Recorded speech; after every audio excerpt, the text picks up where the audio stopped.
Worst thing comes to worst, I fucking die a tragic death or some shit, and I'm not able to see out my dreams. I at least want to know that the kids perceived my message and were able to make something of themselves and able to take my message and use it and turn it into something positive, and to at least have a good life. I at least, if I'm gonna die or ever be a sacrifice, I want to make sure that my life made at least 5 million kids happy, or they found some sort of answers or resolve in my life, regardless of the negative around my name, regardless of the bad things people say to me. I don't give a fuck, because I know my goal in the end, and I know what I want for everyone, and I know what my message is. So I just wanted to say I appreciate and love all of you, and I believe in you all. Do not let your depression make. And this is Thought Crimes.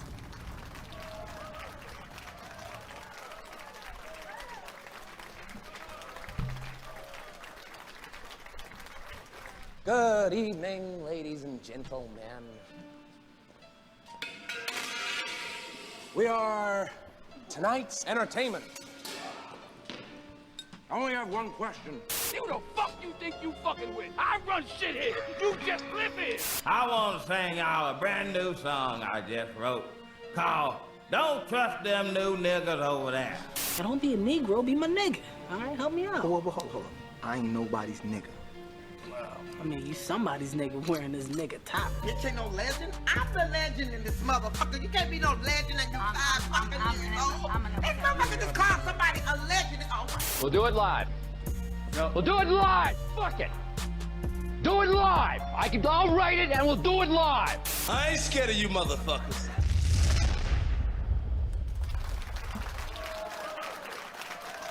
What business are you in?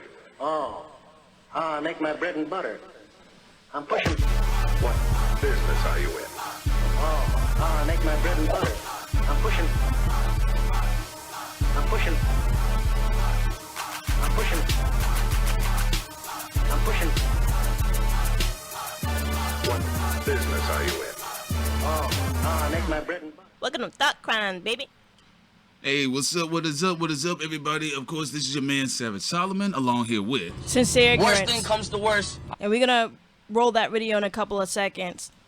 All right, y'all. So we definitely have some unfortunate news here in the state of rap music and hip hop. XXXTentacion has been shot and killed. It had been reported earlier that he was shot. There was no pulse. And now it has been confirmed, actually not too long ago, that he has passed away. He did die from his injuries and wounds. So right now there's a little bit of confusion because of how the news dropped out for a lot of people. People were really trying to figure out, hey, did he really get shot? Did that really happen? But in the midst of them trying to figure that out, as it stands right now, it has been confirmed that he is dead.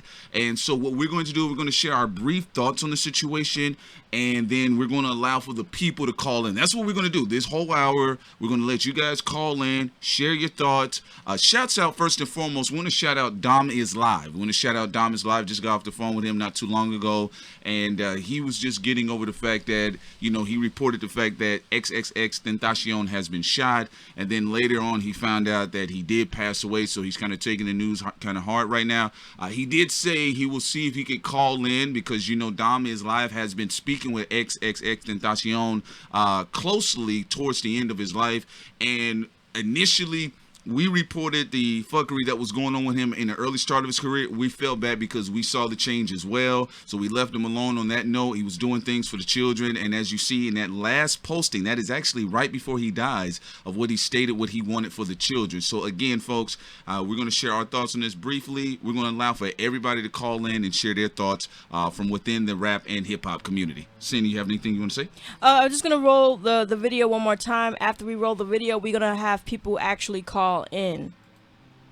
I fucking die a tragic death or some shit, and I'm not able to see out my dreams. I at least want to know that the kids perceived my message and were able to make something of themselves and able to take my message and use it and turn it into something positive, and to at least have a good life. I at least, if I'm gonna die or ever be a sacrifice, I want to make sure that my life made at least 5 million kids happy, or they found some sort of answers or resolve in my life, regardless of the negative around my name, regardless of the bad things people say to me. I don't give a fuck, because I know my goal in the end, and I know what I want for everyone, and I know what my message is.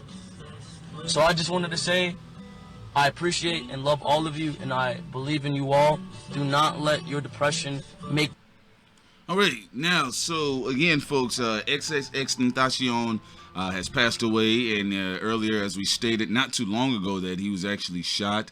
The circumstances surrounding what really took place is a bit sketchy. You know, what we saw, the earlier reports saw with the Uprocks, and they were talking about that it was like a simple robbery, but, you know, he was kind of like, well, he was sitting in a very expensive vehicle, and usually they make rappers step all the way up out the money, including their car. So as it stands right now, pending investigations, we will report on that as well moving forward. But what we're going to do at this time, folks, if you're by your phone, if you're ready, we're going to have you guys to call in, share your thoughts.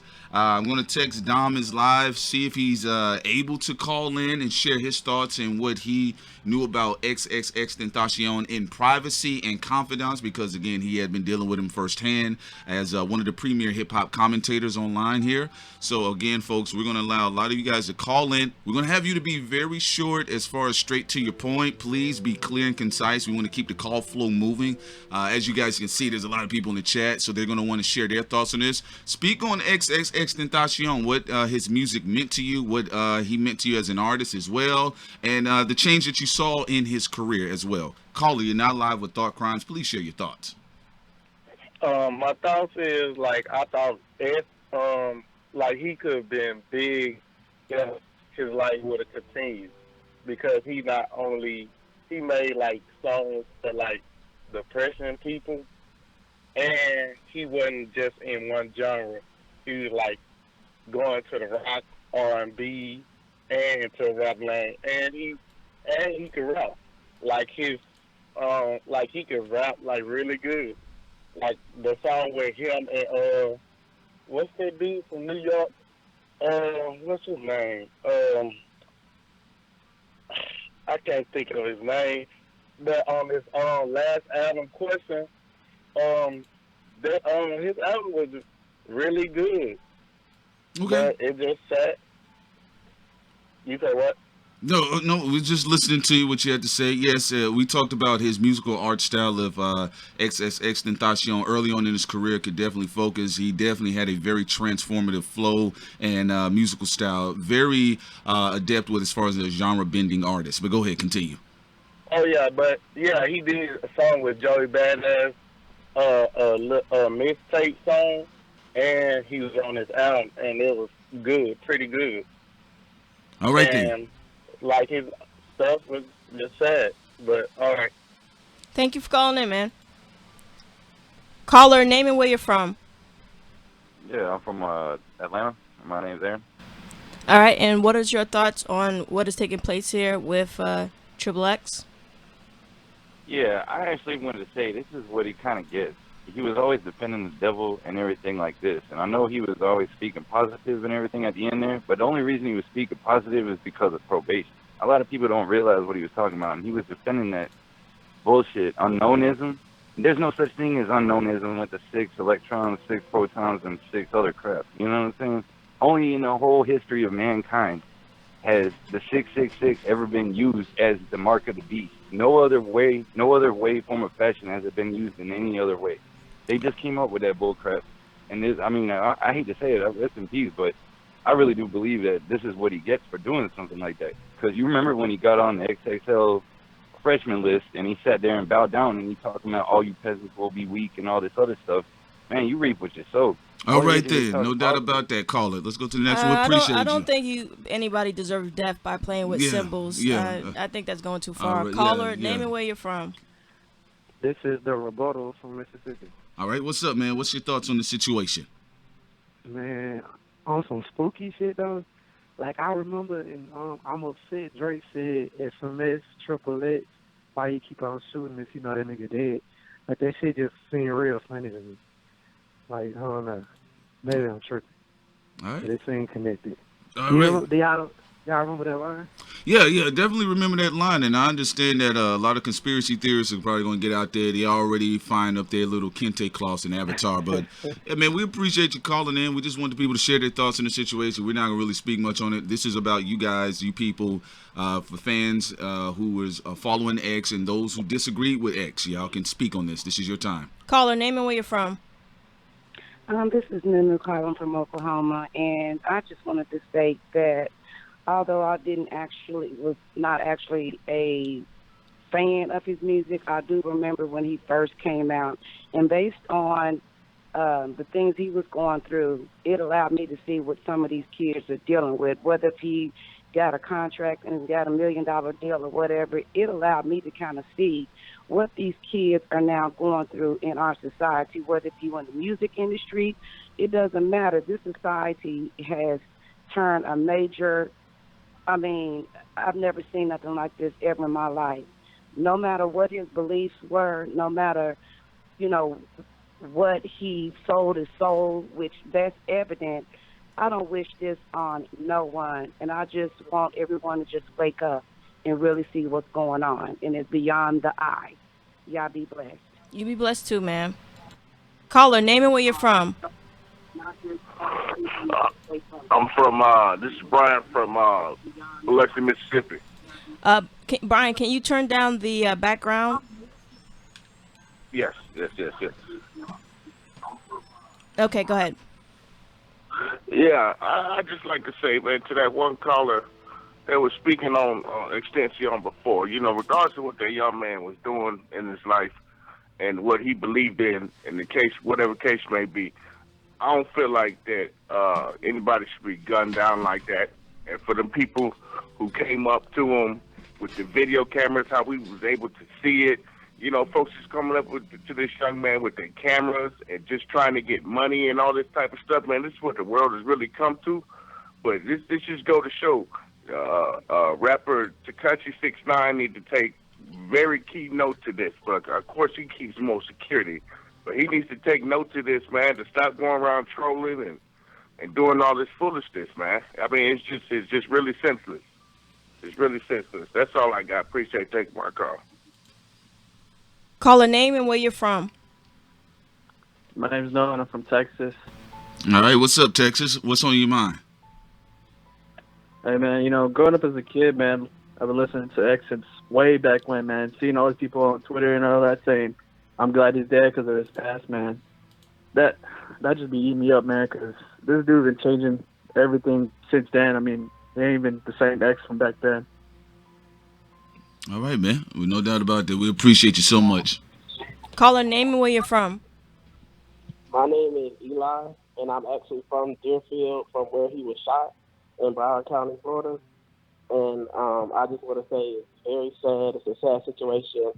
And I just want everyone to just take a wake-up call. All the drugs, all the partying, all the carefree life, anything like that, just please, it's not a good life to live. It doesn't end well usually. So I just want everyone, hopefully you enjoy this music, but don't take that to heart. Don't take that seriously and live the best life you can, the best positive life. That's all I have to say. All right, we appreciate you. And again, folks, the rapper XXXTentacion, for those of you all just falling into the chat room, he is dead. He was 20 years old. Caller, you're now live with Thought Crimes. Hi, yes. This is Anaya from Philly, and I was calling to share my thoughts about it. I'm not really an XXX fan, but I do really admire his positive message. One thing that I really think that he should have been mindful about is that this isn't like the first incident, unfortunately, that he had his life being put in jeopardy in some type of way. I don't remember if anybody recalls the incident with Offset or the Migos, where he was jumped when he was with his friends or girlfriend or whoever, and you know, he's never really been big on securing himself, and I really think that was really detrimental. And now we see, unfortunately, he lost his life, and I feel sorry. But thank you. Peace out. Thank you for calling in. This particular card has failed. And Looks like it's on there right now. What's that? Okay, let's see what's happening here. Caller name and where you're from. Hi, this is Latana from Cleveland. I'm not a fan of XX, but I just wanted to say that that caller who said he deserved it because he played with demonic symbols or something, I just think that was a trash comment to make. It was a false equivalency. Like, nobody deserves to die because they use demonic symbols. If anything, I could see somebody saying that about, what's his name, 6ix9ine, saying, test my gangster. Like, that's kind of, no, that's definitely an invitation to be shot. But what XX was doing was, I didn't see any harm in it. So that was my input. Thanks for taking my call. Bye. Thank you for calling in, Zatanna, and I agree with that. You know, playing with symbols and all that, that's not a good excuse for somebody being killed. Caller, name and where you're from. Xavier Z. I was a really big fan of his rap style. I love his rap. I've always been a fan since I first heard it. I haven't been a fan of his pop singers type stuff though, but I loved it, and I was expecting a new rap album, and I just been frozen for since I've heard he got shot.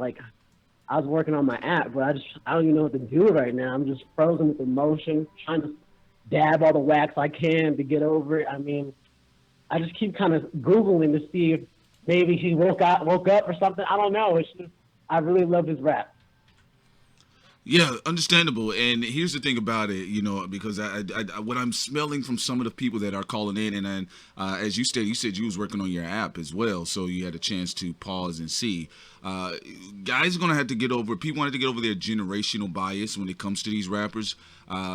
XXXTentacion is or was 20 years old. If you're not 20 and you're not in that set of following who he is as an individual, then I feel personally you should definitely move on. If you have your natural critiques about the culture, if we're tying this into even recently what has happened with Jimmy Wapo, who is in critical condition in Pittsburgh, or what we see with Tekashi 69 with the Test My Gangster tour, which we spoke about that. There's nothing cute about it.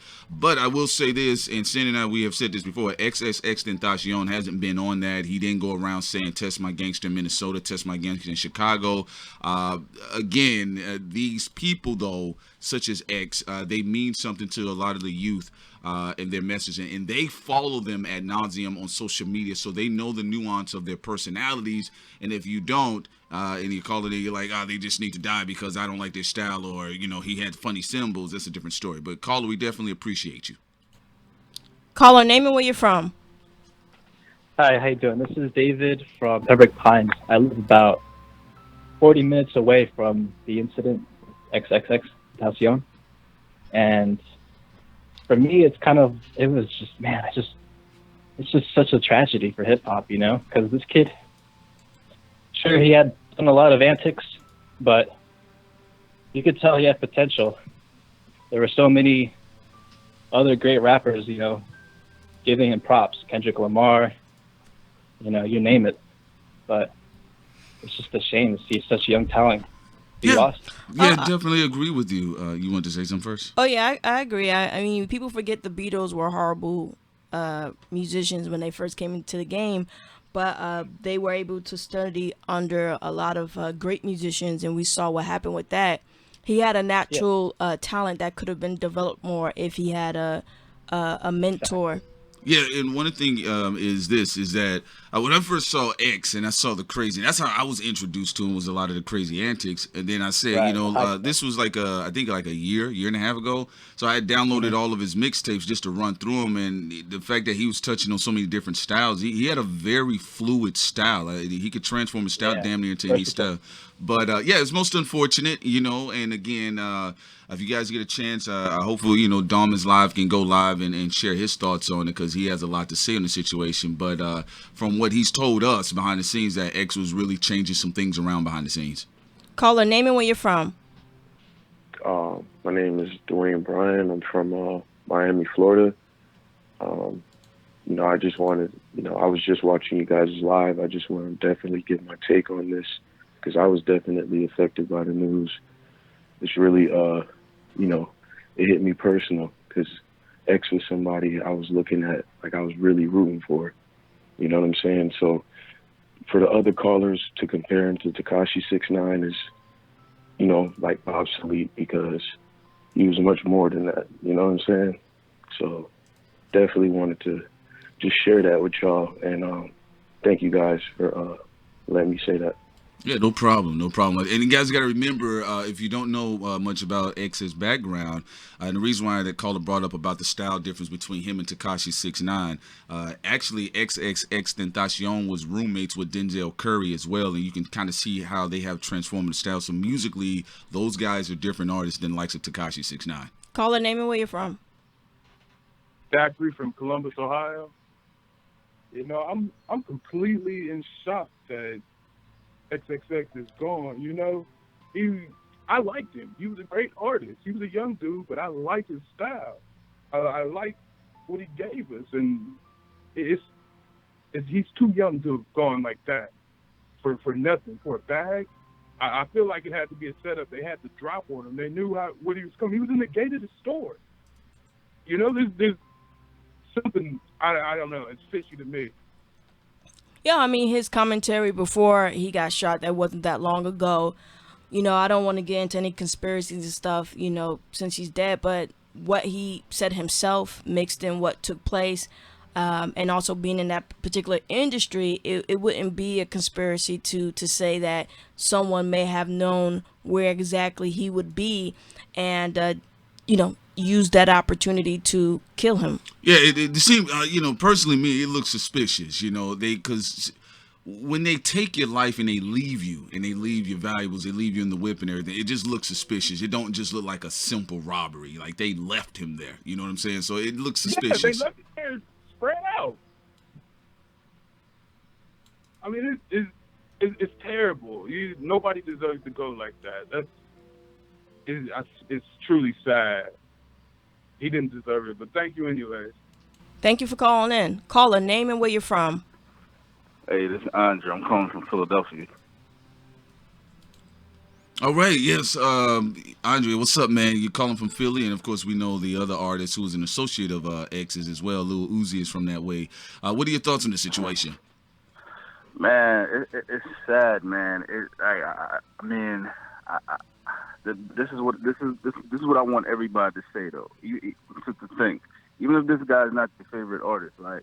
I mean, we heard about all the negative things of him and stuff like that. I sat and I listened to this guy on another YouTuber platform before. It was, they went live, and the stuff that he was saying, I could tell this guy was on a different path. Caller? Sorry, caller, your level dropped for some reason. You could call back and continue what you were saying. Caller, name and where you're from. My name is Andrew. Can you also turn down the background volume?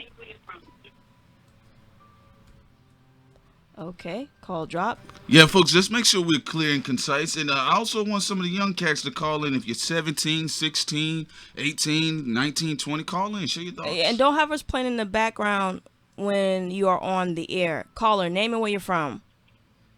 Hey, this is Franchise calling from the ATL. Just wanted to first say rest in peace to the young brother. What happened is sad and tragic. Wanted to put a little thought of intrigue in you guys' head. If Jay-Z and Beyonce are really into the occult magic, and I've heard you guys speak about the sex magic and things that go on in the music industry, do you draw any credence with a possible sacrifice? We know that they dropped a surprise album on Pac's birthday to tap into that energy, like you guys were saying the other night on the stream. They dropped it after Nas's release to tap into that energy of that beef. Do you think the ultimate sacrifice was picking someone or having it to, let the universe select who that sacrifice is going to be?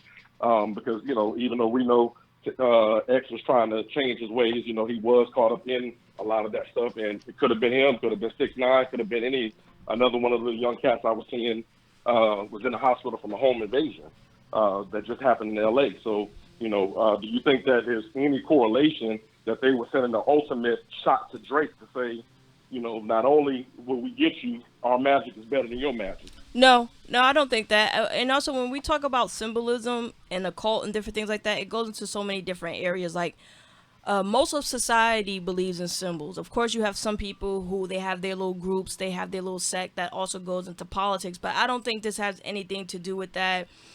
People, even when you pray as a Christians who pray, you're calling upon good energy when you're praying. Sometimes it doesn't have to go into anything like what people would call spiritual magic or anything like that. It's just trying to bring good energy, like when you're meditating, or when you're using a certain color scheme. So I don't think Jay-Z and Beyonce have anything to do with XXXTentacion. No, man, I'm not trying to be funny, but now here's the thing, though. I will be real with you. On the research, there are people, whether you believe in them or not, and I'm not saying it's Jay-Z and Beyonce, but there are people who believe in externally taking life force as the ultimate energy for whatever projects or endeavors that they're trying to do in this world. But as far as XXXTentacion, I don't know. We don't know what happened. All we're saying is that we're reporting that he's now passed.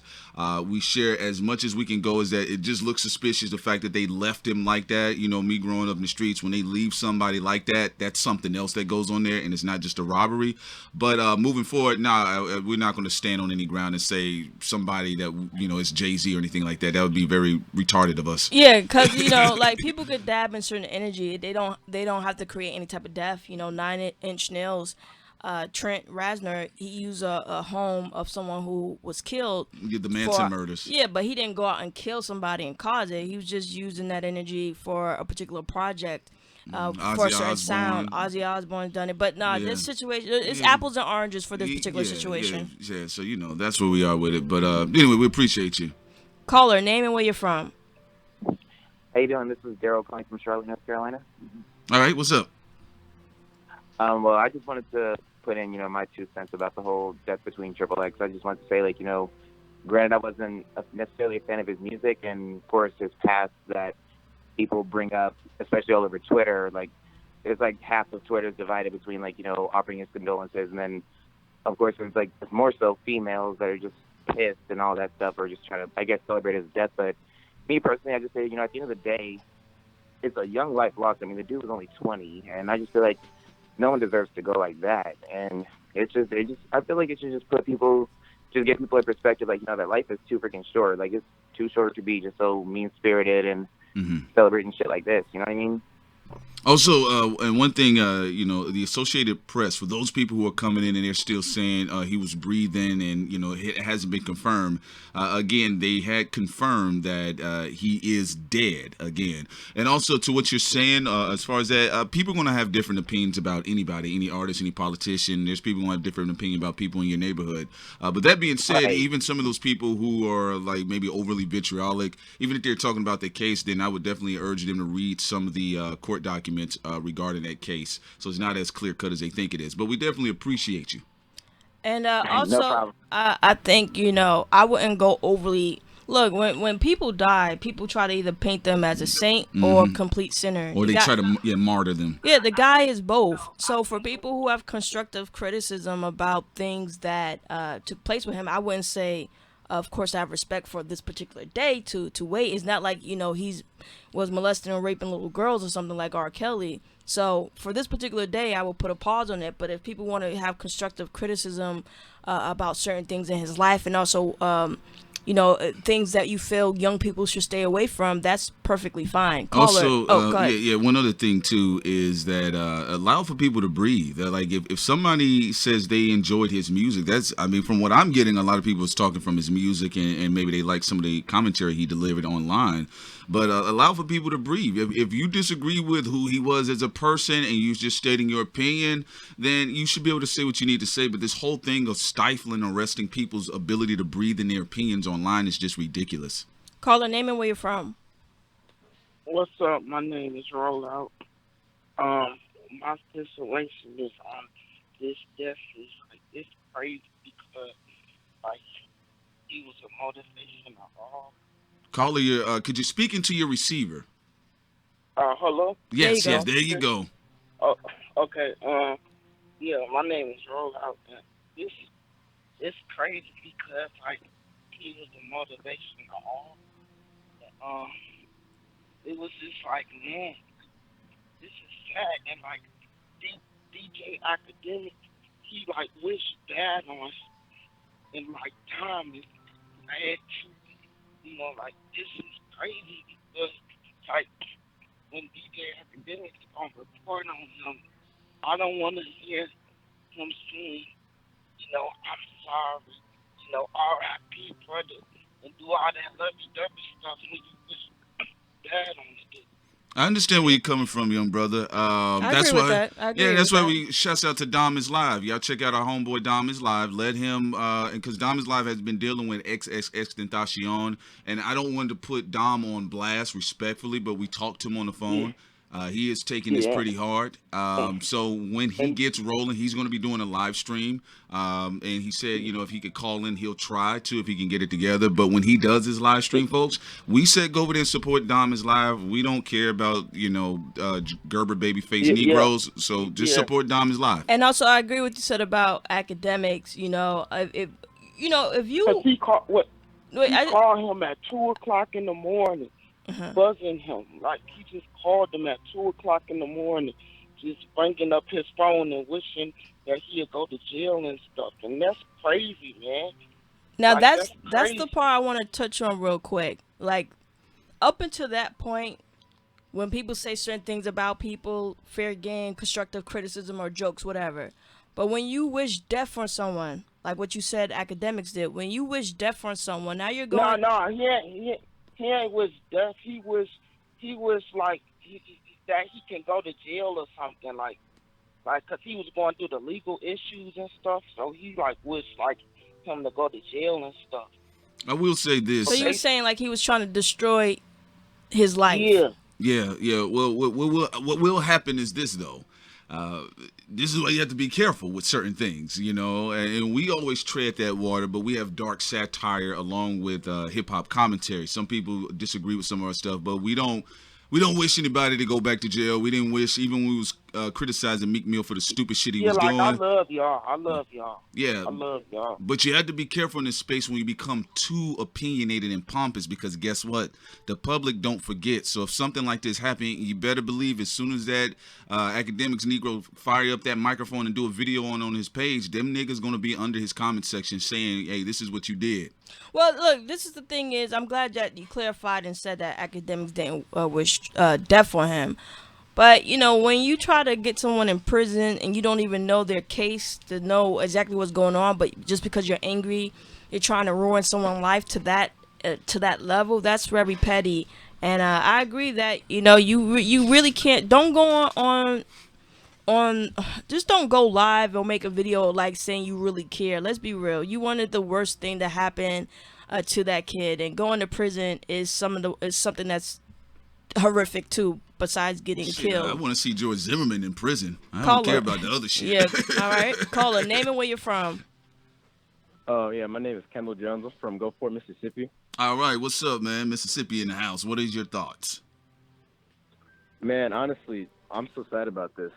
Like, X, he was my biggest inspiration to even make my own music. I related to him so much on a personal level, just with everything that I go through and everything I'm feeling. And to hear that he's been shot dead, it's crazy. Yeah, you gotta think it's never gonna be his music ever again. Yeah, that's why I want the fans. I want the people to call in, you know, because you know, too many times, you know, people are just criticizing artists. But we want you guys to call in and share your thoughts. You musicians, you poets, all you people out there, call in and share your thoughts, man. So, but he definitely understandable. He influenced you, man, and he did, you know, have an effect on a lot of people. So go ahead.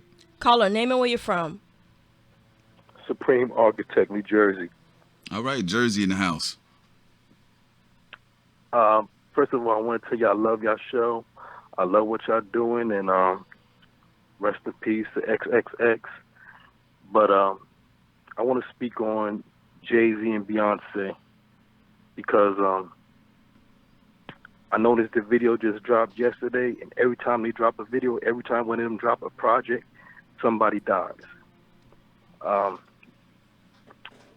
When Beyonce came out with the Lemonade, they was carrying a purple casket. Next thing you know, who drops dead? Prince. When Jay-Z came out with the I'm sorry, brother, not today. I was gonna let you finish, but man. I don't feel like doing that right now. And I want to say this right now, man. I am not gonna make Jay-Z and Beyonce the killers of XXXTentacion. That's fucked up. That's some fucked up shit. Like them niggas could be somewhere right now getting high and fucking in the bed, and niggas saying y'all kill XXXTentacion. That's some fucked up shit. I mean, I can understand if Drake ended up dying for y'all to make somewhat of a connection. Yeah. But y'all talking about. Come on, stop it. Yo, man, are you following me? I'm about to answer this next call. There was a purple casket. It was there. Caller, name and where you're from. The ass cheeks were showing. Hey, what's up, Prince? What's up? This is Tyler from Joliet. Yo, what's up, man? What's going on? Yeah, I just want to say a few things and then let y'all do your thing. I just want to say that I fuck with dude. I fuck with his music, X's music. I thought he was cool. I thought he was a little aggressive and a little explosive when the Drake shit happened and how he just maneuvered. But as he started to grow over the years, I felt like he was a good dude. He just did some fucked up shit. But it's sad. It's gonna be a sad day today. Like, yeah. Always keep y'all hopes up. Yeah, no, man, you good. I want to bring up a point that you erected there, brother. We got to keep in mind, like, the boy died at 20 years old. So, I mean, when he hit the scene when he was 17, 18, 19, it's been statistically proven, categorically so, that, you know, people's brains aren't as developed as they move forward. And you're doing drugs, and you got anger. Yeah, I mean, he's 20. He's 20. He's dead. He had 20. That's very young.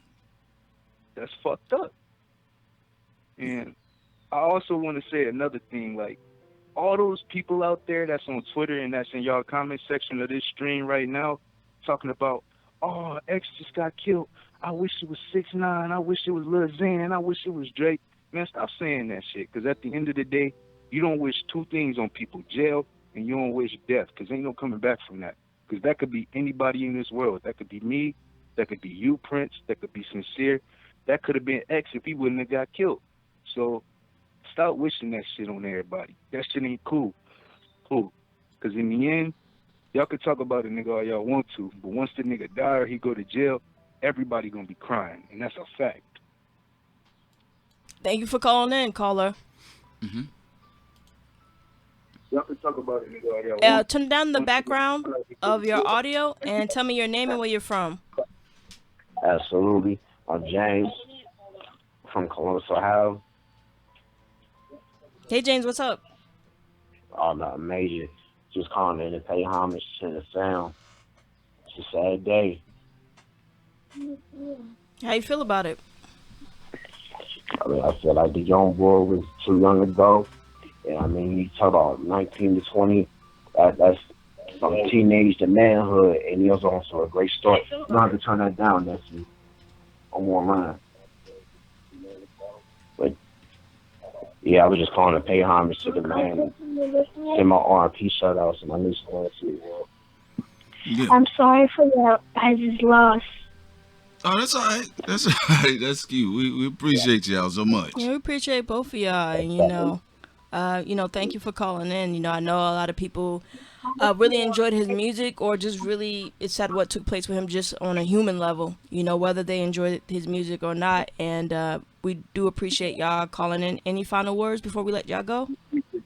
Yeah, I couldn't help but to overhear about one of the callers previously talking about how the whole situation was foul as far as trying to judge the man throughout his teenage years. And like I said, his transition, he was on to a good start as far as the transition into manning up for his mistakes as his youth and going through all the traumatic situations that he had going on in his personal that people have no idea on but still want to pass judgment on. Yeah, I would say for teenage boys and teenage girls, even when it comes to domestic violence or drugs, whatever, I think there should be enough room for people to understand of allowing people to reform, rehabilitation. These people are immature. They're not mentally all the way there. Their brains aren't really developed all the way yet. And mentorship, guidance, a lot of things that could be put in place to help people who are young, and who cannot control their emotions. So we have to have some sympathy and empathy for teenagers, both male and females, that are acting out, and we should be trying to help them. Absolutely. And for all those who feel like they always have to put their 2 cents in the mix when they trying to throw it into a $1 million gumbo pot, just remember that clip that y'all played earlier at the beginning of the segment.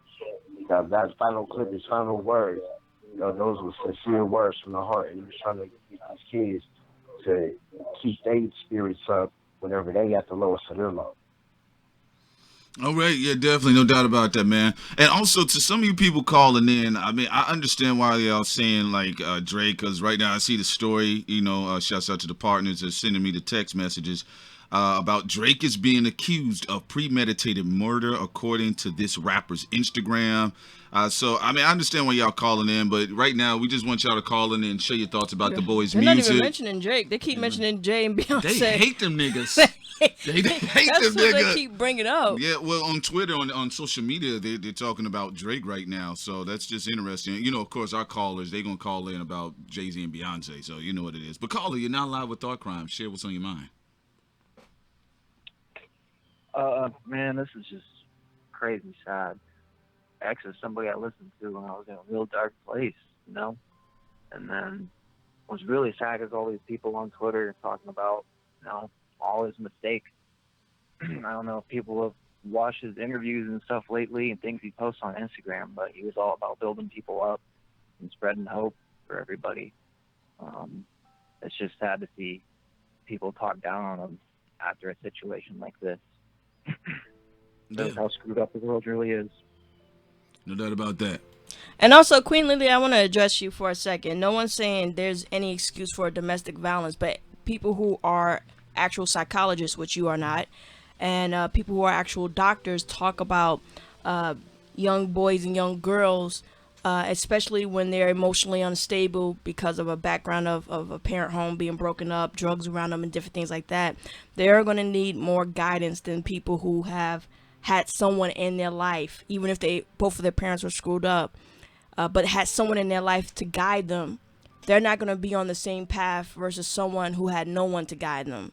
So we're talking about from a standpoint of teenagers, not from adults where there's absolutely zero excuse.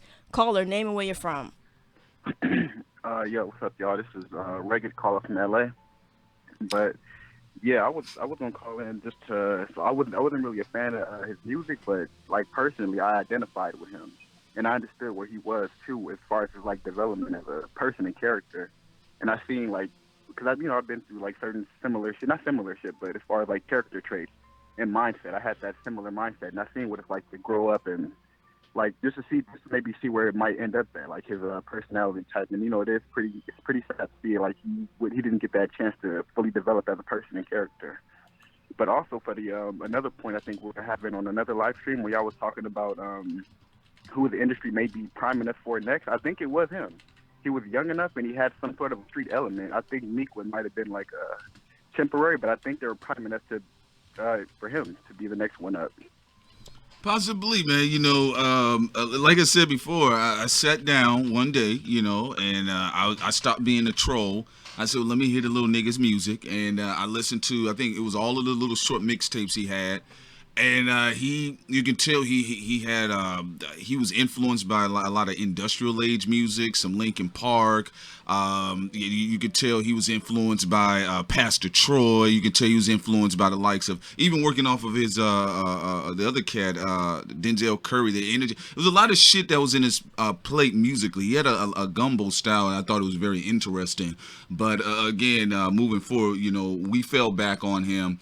Because we saw certain things was changing from what we was hearing from behind the scenes with Diamonds Live, you know what I'm saying? So we cover other stuff. But my personal opinion about it, I'm not going to go on any information beyond this because, we live. But, I personally feel it was a hit just the way he was sitting in the vehicle at the end of it. But that's about it. Well, and the Jay-Z and the Beyonce I'm taking that off the table. Has nothing to do with this. Now, with the Drake thing, no, I know you're not saying it. With the Drake thing, now the reason why the Drake situation is starting because people are finding some material on Instagram where prior to this incident they said if something happened to X it was because of Drake. Now that still doesn't mean that Drake had something to do with it, but that's at least it makes sense why people are flooding the internet with that than Jay-Z and Beyonce. And they're deciphering the recent lyrics of "I'm upset." He's talking about if I hit my ex, it'll be below the neck or something like that. And he was saying XXX in the verse or some shit like that. So you know what it is. So that's all. But I personally feel I'm not stating it's. I'm not saying it's the half nigga himself. But I am saying looking from the death video because that's what we see online. X has a death video online when he's sitting up in that expensive ass BMW. That shit look like a hit to me. And again, we're not saying that Drake did it. We're explaining to everyone because people get shit confused every time we talk. Why? I do not know. But we're explaining to you why people are flooding the social media saying Drake did it. Saying Drake did it, goddamn. Yeah. But anyway, caller, we definitely appreciate you calling in, Playboy. You keep doing your thing and hold your head up. Caller, name and where you're from. Hey, this is Rashay from Dallas. How y'all doing? We're doing good. How about you? All the way from D-Town. I'm good. Hey, I just wanted to comment on this unfortunate event.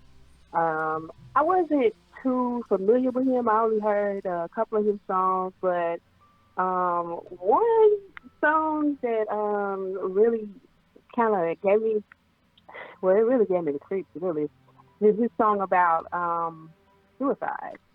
And I think that words are really powerful. I think a lot of times we can speak things into existence. All conspiracies aside, we don't know exactly what happened, but I think a lot of times when these rappers they talk about things, you can really manifest things with your words. I felt that way about Tupac's death, about Biggie's death as well.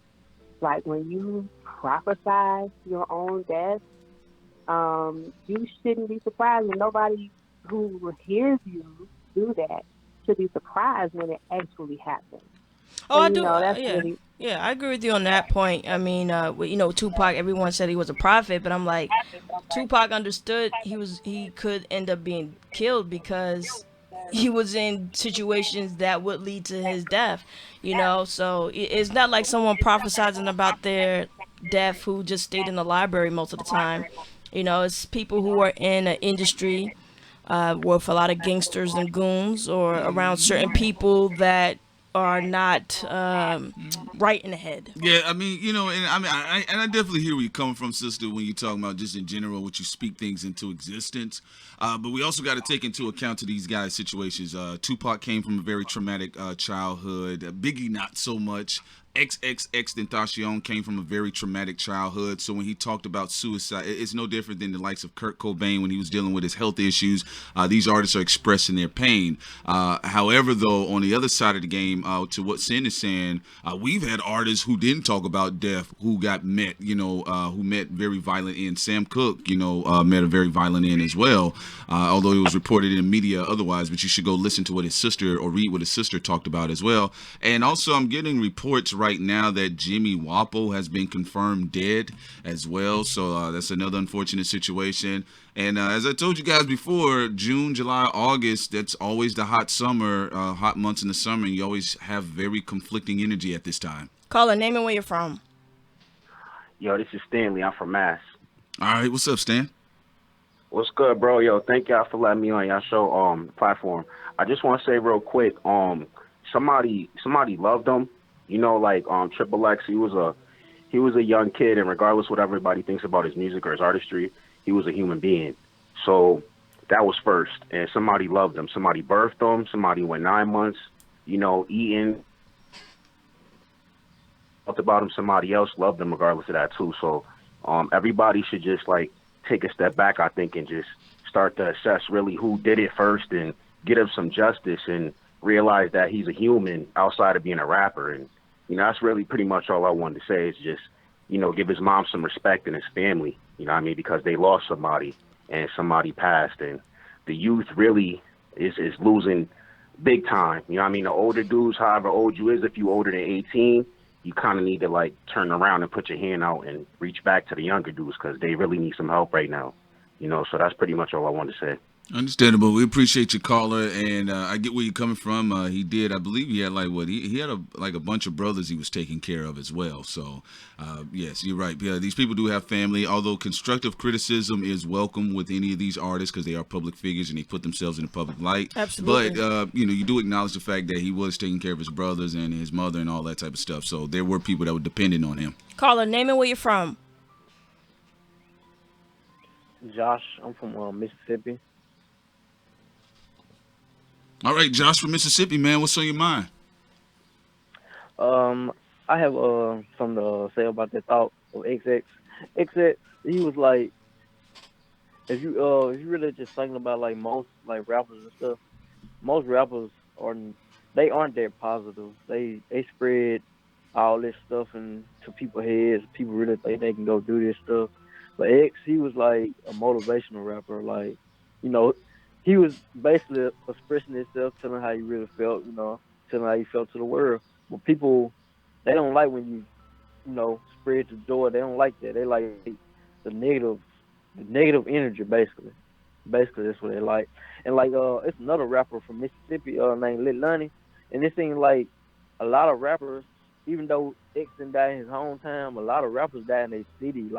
He died in Florida. He was born in Florida, and most rappers, when they die in their city. So it be a lot of hatred. Yeah, that is true about that. And again, it has been confirmed that also another death that's taking place is that 21-year-old Pittsburgh rapper Jimmy Wapo is dead. So to those people who are fans of his music or familiar with his music and his personality, he has been confirmed dead as well. And we're speaking on 20-year-old XXXTentacion has been confirmed dead. Also, a good question before we go to the caller. They're saying, how was the cameras and TMZ there so quickly? Well, I will say this, and we're not going to go too far into detail right now. Maybe in a later subsequent video, Sin and I will come back. But what we've seen and known, things get moved around. That's all we can say. It was on some, not saying he's Tupac, but it is on some Tupac getting shot down in Flamingo Boulevard shit. And TMZ, they asses, you know, them motherfucking alphabet boys and bitches everywhere. So it is suspicious. And the fact that everybody had everything on camera, but we didn't see the actual shooting. Yeah, because the cameras, TMZ, they was there like within minutes. They were posted up. But no one saw who killed him. Interesting. Caller, name and where you're from. How you doing? This is Papa Douglas from Virginia. I just wanted you guys to hit me out. I think, you know, a few days before, it was trying to get Chief Keef. And, you know, they didn't get him, and they got XXXTentacion. They was able to get their hands on him. And I also think you have to take into account the Drake lyrics. That's some XXX. Don't tell my shit is about shoot below the neck. You have to take that into consideration. This man is, you know, he put words out, things happen. Well, I will say this. That's what I told you guys. I'm just going to say, keep it real. Y'all watch that motherfucker Tekashi 6ix9ine. I know everybody think that shit is a joke. All of a sudden, Chief Keef gets lured out there, and they try to take him like the day he lands, right? And then they're trying to get him to get moved around. So, yeah, of course, it was a failed attempt on Chief Keef's life. I don't necessarily agree with Chief Keef's lifestyle, but I'm still acknowledging the fact, though, that it looks all suspicious. And then that we have here X is dead, and then Jimmy Wapple is dead. Again, it's a hot month in June right now. Caller, name and where you're from. Hi, this is Cameron from California. What's up, Callie in the house? Go ahead, speak your mind. Oh, sorry. It's Cameron. I'm sorry. Cameron, my bad. Cameron, man. You said, man, it's Cameron. Come on. It's okay. It's okay, man. I just want to talk about the X situation, about how he got gunned down in his own city and how people envy him there. And it's just crazy how he was born and raised in that area, and they just killed him. No doubt about that. And again, pending the police report, we'll see what exactly took place. But it's not over, y'all. It's not over. It's June, July, August. This shit is always hot around this time in hip-hop. Go ahead, caller. How you doing? This is Carpe calling in from West Palm Beach, Florida. Well, first off, like, I wanted to ask you guys, like, are you guys fans of X's music? Like, I had a couple questions, but, like, that's one of them. Are you guys a fan of X, personally? Me? No. I didn't listen to his music like that. I had a lot of constructive criticism with the culture, with him having a lack of mentors. Although we did stop reporting certain things about him because we did like the direction he was going in, just like we liked when, 21 Savage was talking about not wearing jewelry no more and all that. So we put him on the list of looks like he's maturing and growing up. And that's me being honest. I feel sorry for him. One, because he's a young man. Two, because it looked like he was trying. And I definitely don't kick people down when it seems like they're making an attempt. You could go, Prince, on your point of view on that. Oh, yeah, no doubt about it. I agree with you on that, Sin. Me personally, when I first saw X and how I was introduced to him, was the Look at Me shit, right? And I remember listening to Sin and we liked the track, and we was like, oh, come on, half nigga Drake, get that nigga his shit back, right? That's how I felt about it, right? Yeah, we did talk about that. That was like that on. was unfair. Yeah, nigga, come on, man. I don't even know who he is. I think his name is like XXX or something like that.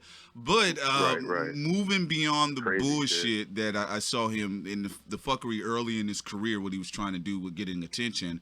Again, like I said early in the live stream, I sat down one day, went to the site that they had where they uploaded all of his mixtapes, and I listened to like all of them, and I enjoyed that music. I enjoyed that type of style, energy. I like I said, I always tell people all the time, Denzel Curry makes way better music than Tekashi. And I wished, I actually would have liked to see X and Denzel Curry. They should have been a dynamic duo with that type of energy, because from my understanding, they actually roomed with each other for a period. But moving forward, we never had a chance to get back to his music because, you know, we're so busy with other stuff. That's what I was saying. Like, X is a definite, like, and I told you guys, X is a talented individual, and how I feel about it is, like, one, like, there's a bunch of variables we could talk about the scene. Like, he's laid in a certain position. I didn't see any blood or, like, wounds. Not to get too much and crazy into depth, but, like, I believe in conspiracies, and I just don't. I feel like for a young man like him to inspire individuals, one, that's hip-hop all the way around, whether you're a fan or not, you know, he moved people and made them feel a certain way and inspired people. And then aside from that, like, yeah, he was definitely targeted. You know what I'm saying? The Jay-Z and Beyonce or the Drake shit, I don't really know. But all around, like, you know what I'm saying? It's like when something's up in the air, you know what I'm saying? Do you feel can never really personally tell. it was too clean? Is that it? Do you feel like it was too professional? Is that something? What point are you coming from? That's exactly where I'm coming from, because the car, you know, he didn't even get to turn out the gate. It was just so, and everyone was around. I don't know who he was with. I don't know who he was rolling with, but the positioning, like, he's to the left. You know, if someone hits you from the outside, like, you know what I'm saying? I mean, you know, you could still, like, I just can't really explain it, but you know what I'm saying? It's just too clean and too good. You know what I'm saying? And for it to be like that is like, it's crazy. Conspiracy, without a doubt. Well, like, this is what I will you know? say, and you know, I've seen bodies. I've seen people get killed in front of me. I've walked up on it. You're gonna have messy situations where you're gonna see blood and guts. You're gonna see the insides of a person, and I've seen people who've gotten clean. Like, it was just a clean hit. You didn't see any blood, but they were dead, right? But I understand. I already know what the conspiracy theories. Some people may say they placed them in the car or they rolled them out there, whatever the case is. You're gonna have niggas talking about remote control vehicles and all that shit. So we already know what's about to come, and we know these niggas they gotta eat, so they're gonna do that to monetize their videos. Carly, you're now live with Thought Crimes. What's on your mind? I just want to talk about how this Drake and X stuff. Do you guys think that Drake was included or had to do something with the X shooting? I will say poor timing with the beef he had with X, with the music that Drake has pulled out for the single a couple years ago he stole. But I would not put that out there because I feel it's irresponsible for two people who have a mic like Prince and I to put that out there where there's no evidence yet. But I will say it's bad timing for Drake. I will say that, you know, you put that out there. You started this whole mess when you, not with Triple X being killed, but you started this whole mess of people thinking it's you when you stole that kid's a single. So I will say that. Yeah, that part right there will be a blemish on Drake's resume. I mean, beyond, you know, him having shoe polish on his face. But what I will say is this: it's Sin stated. No, hell no. We look how many motherfuckers is in the chat room right now. We got almost 2,000 niggas in this bitch, right?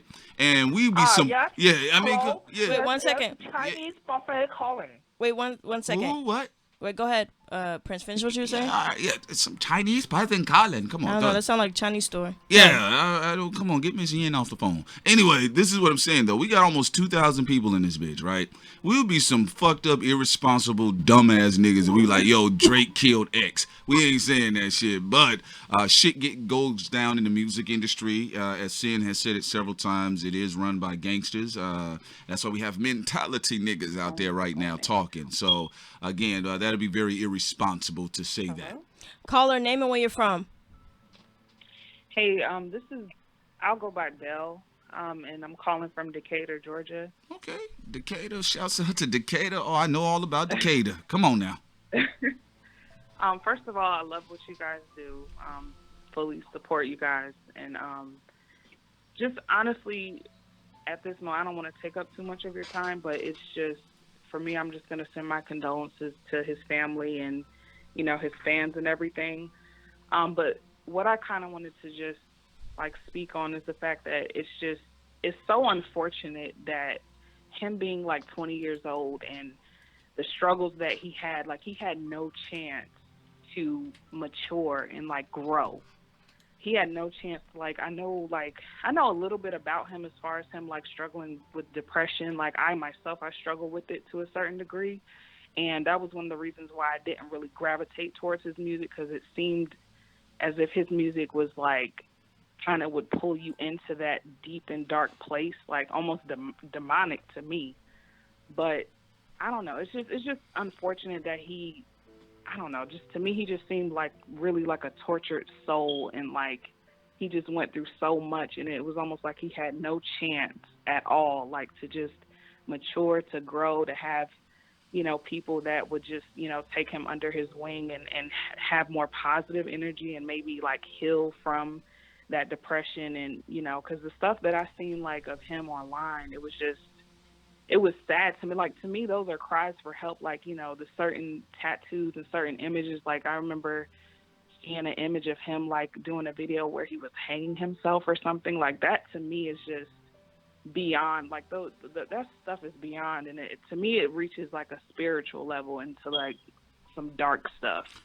Mm-hmm. And like I said, it's really sad that, you know, as a young, you know, black man, that he struggled in life the way he did, and he ended up in this situation that, you know, what it is now. So my condolences to his fans and everything like that. And it really is sad. I like I said, I never listened to his music or anything, wasn't a fan or anything, but when I heard about it, it just immediately felt like that was my little brother or something, or my little cousin. Like, wow, like that's just really unfortunate. Yeah, you know, at 20 years old, and again, if you guys had a chance, if you listen to a lot of his music, he spoke about depression.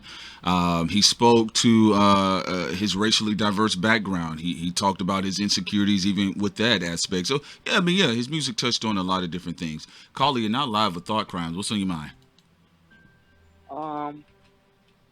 That's, and another thing is, that's why you always got to keep a gun on you. You know, if he would have had a gun on him, I think he would have been okay.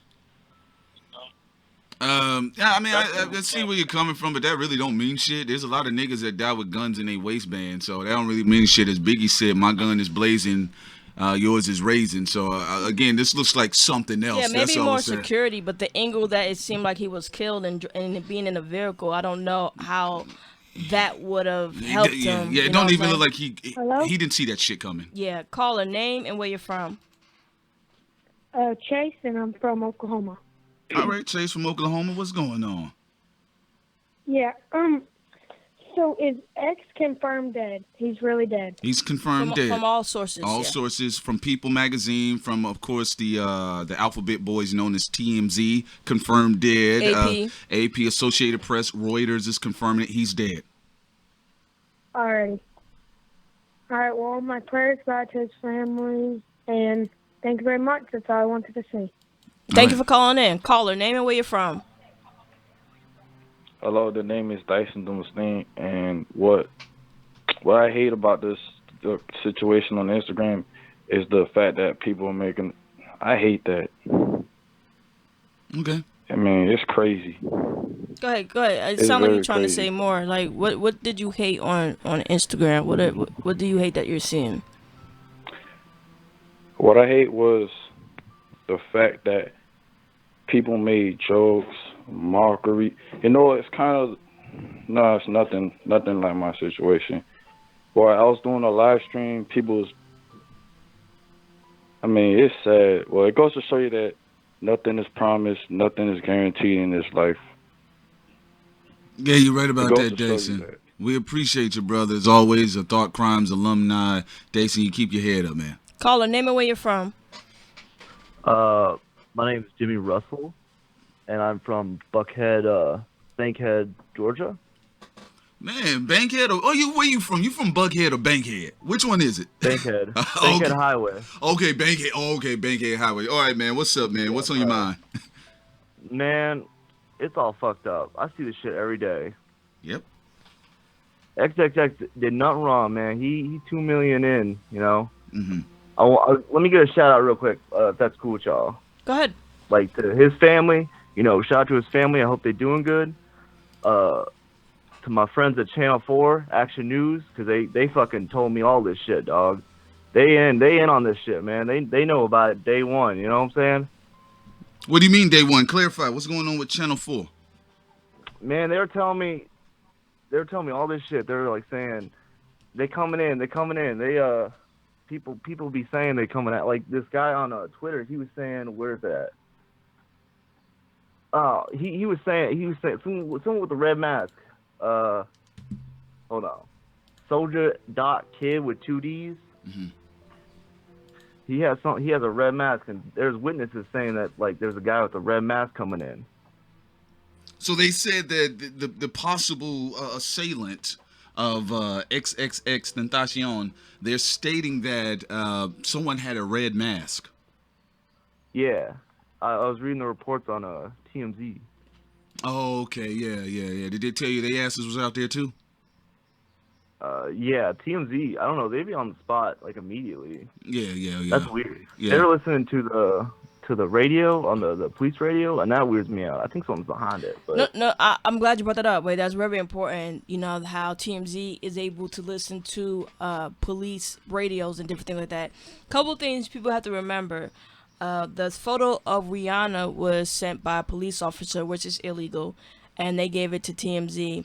TMZ was able to get the death video of the icon Prince in his own home. Mm-hmm. That's interesting. And then they get the death footage of XXXTentacion. I'm just saying. Yeah, they're strange to me. You know what I'm saying? They strange folks, you know. So I mean, you know, come on now, TMZ, get your ass out of here. Cue the Illuminati music. Mm-hmm. Nah, they always be watching. You know what I'm saying? Eyes in the sky, man, as Chris Carter would tell you. Thank you for calling in. Caller, name and where you're from. Hello? Hello, caller? Caller?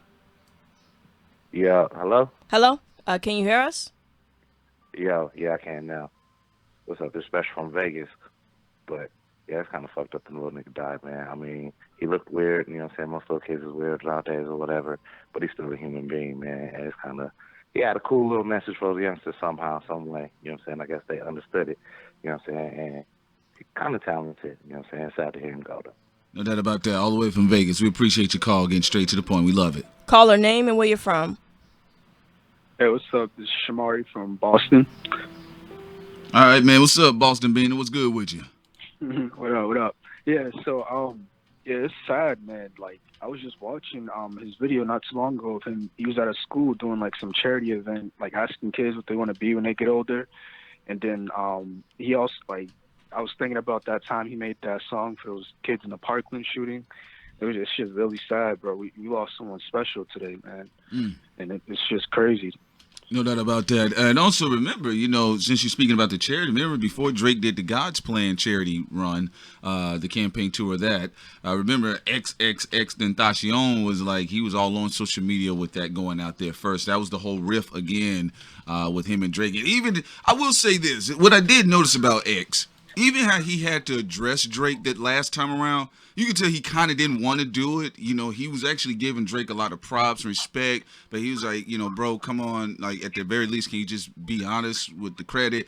So, but before, remember he was talking about fucking Drake's mom and all that shit, and then you see how when he came back the second time around to address Drake, he had a different type of energy. So it does speak to that energy that he looks like he was transitioning prior to his death. Caller, name and where you're from. My name is Tim. I'm from Austin. Oh, Tim, you from Austin, the little blue city in the big red state. Yeah, I am. Man, it's a really somber day right now. I'm in absolute shock. That the timing of this is crazy. He just dropped that amazing album that went straight to #1. The last album was incredible. Everything on there was so haunting. I connected with that so much, and now it's like when Biggie died, and he has these weird predictive lyrics in his music. And hearing this coming from X, I don't even know what to make of it. But I was re-listening to it today, and it's a flood of emotions. This is terrible. Yeah, no doubt about that, man. And again, everybody's entitled to their own opinion when it comes to these artists. And I understand completely how people view folks, you know what I'm saying? So it is what it is. And yes, the boy dropped that type of wisdom in his lyrics, and unfortunately things played out like that in real life. But we definitely appreciate you all the way from Austin. All right. Caller, name and where you're from. Hey, Thought Crimes, I'm a big fan. Okay. We appreciate that. We appreciate you. And it's kind of like unbelievable that I'm hearing these turn of events that happen with this young man. My son is 10 years old, and these school kids know so many of these rappers that I don't know, and the message that they have, and what they send and what they're about. And I think my message is that a lot of these kids are hurting, and the little kids relate to how they're hurting. And I just want to say God bless his family, because I'm sure he was so young, 20, but was full of so much trauma and have seen so much before his age. And for him to just be gunned down like that, like, it's heartbreaking, especially with the other situation where the home invasion happened with that young man and his girlfriend. Like, violence is real. Rappers are not. It's not a game. And for them to be musicians and have this platform, it's almost like, you know, they have enemies. And it's just sad to see this is late breaking where he still was wanting to be an artist and have his voice be heard. And I just pray that his family, you know, rest in peace, because my son was a fan. Yeah. And, you know, it's just heartbreaking. I don't know really but my son knew him. Mm-hmm. Yeah. And, you know, I have to sit down and now have a conversation with my son that gun violence is real. People get shot and killed. These things happen. This type of negative energy follows them. Not to say he was putting out negative energy, but some people don't want to see other people eat. Yeah. Well, I'm glad you thrive. I'm glad you brought that up. You're absolutely right. As people move away from the age of 20 and 18 and 19, people get a little bit arrogant in life, where they start having amnesia. But to these people, to these kids, as y'all can see, because some folks say, man, there's a lot of young folks calling in, because X was a young nigga, 20 years old. You know what I'm saying? So he resonated with that. And also, just got a text message here showing that Tekashi69 right now is on social media, and he says, I took life for granted. Forgive me if I've offended anyone. So from my understanding, he had just spoken to X not too long ago. I had to see if Tekashi is serious. I'm just being real with you. That's my thoughts on But it. Update, he did put out a video saying forgive him for his actions, and that he doesn't want any more attention based on violence and different things like that. Caller, name and where you're from. Oh man, it's Jig, man, from Louisiana, man. All day, goddamn it.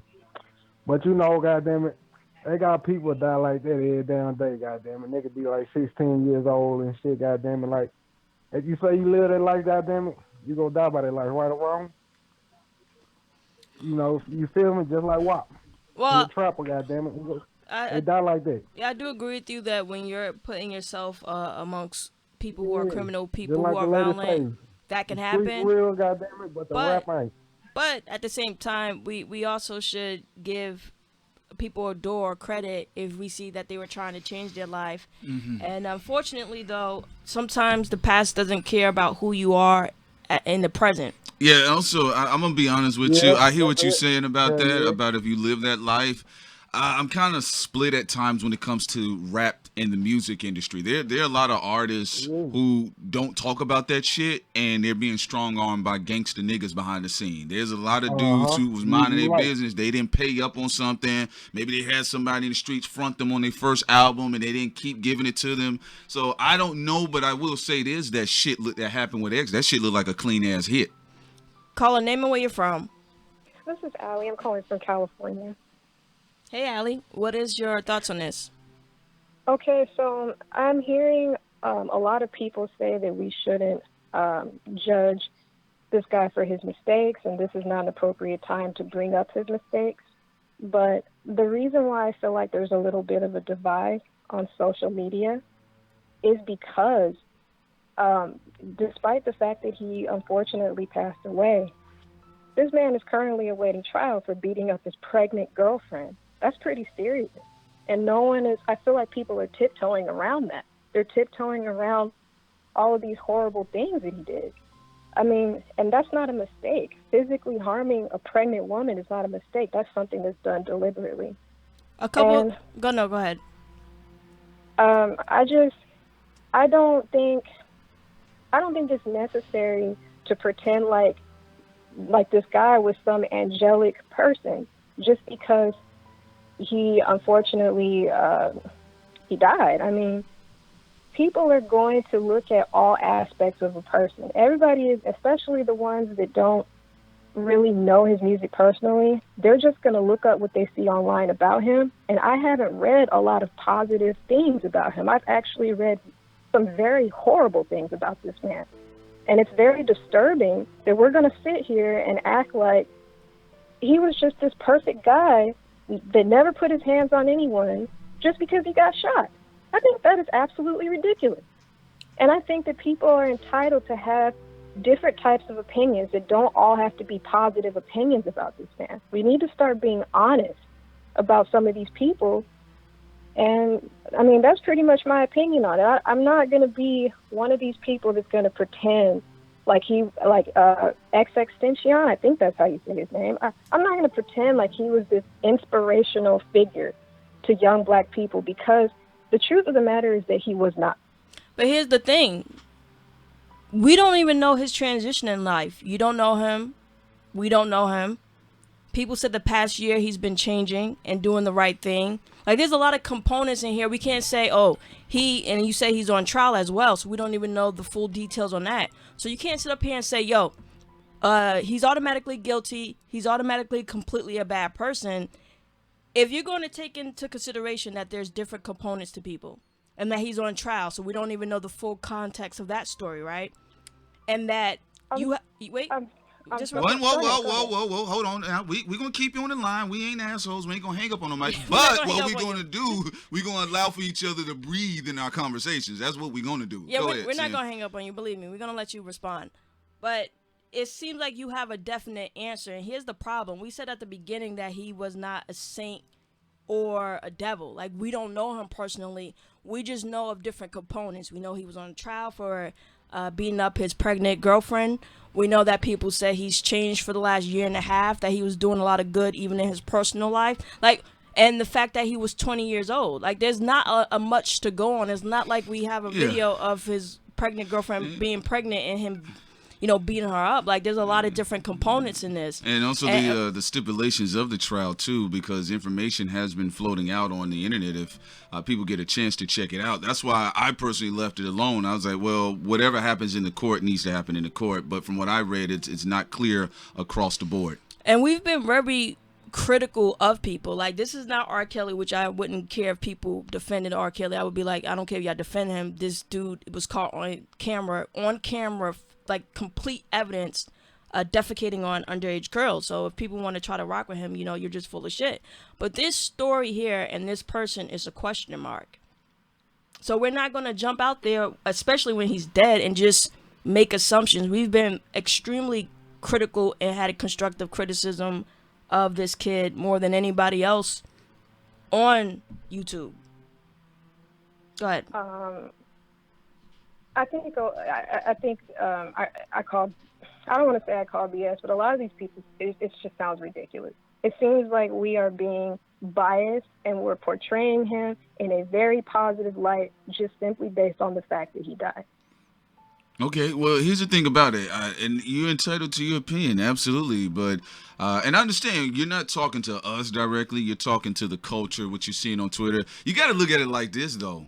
Anytime somebody dies in the media, especially if they're a musician and their music has actually affected people, they're going to be romanticized on many levels, even sometimes put in a state of martyrdom. They're going to be saints. In fact, when Tupac died, many people celebrated his death. They says, get him the fuck out of here. But over time, as we've seen, Tupac is in Saint Tupac mode right now. He's the Jesus of hip hop. So I understand where you're coming from completely. And as we stated, people are entitled to their own opinions and their feelings pertaining to an individual. But our job, we ain't gonna lynch somebody right now because number one, we've stated what we said about X. From what we talked with Diamonds Live, who dealt with him directly behind the scene, he's told us some things that was going on.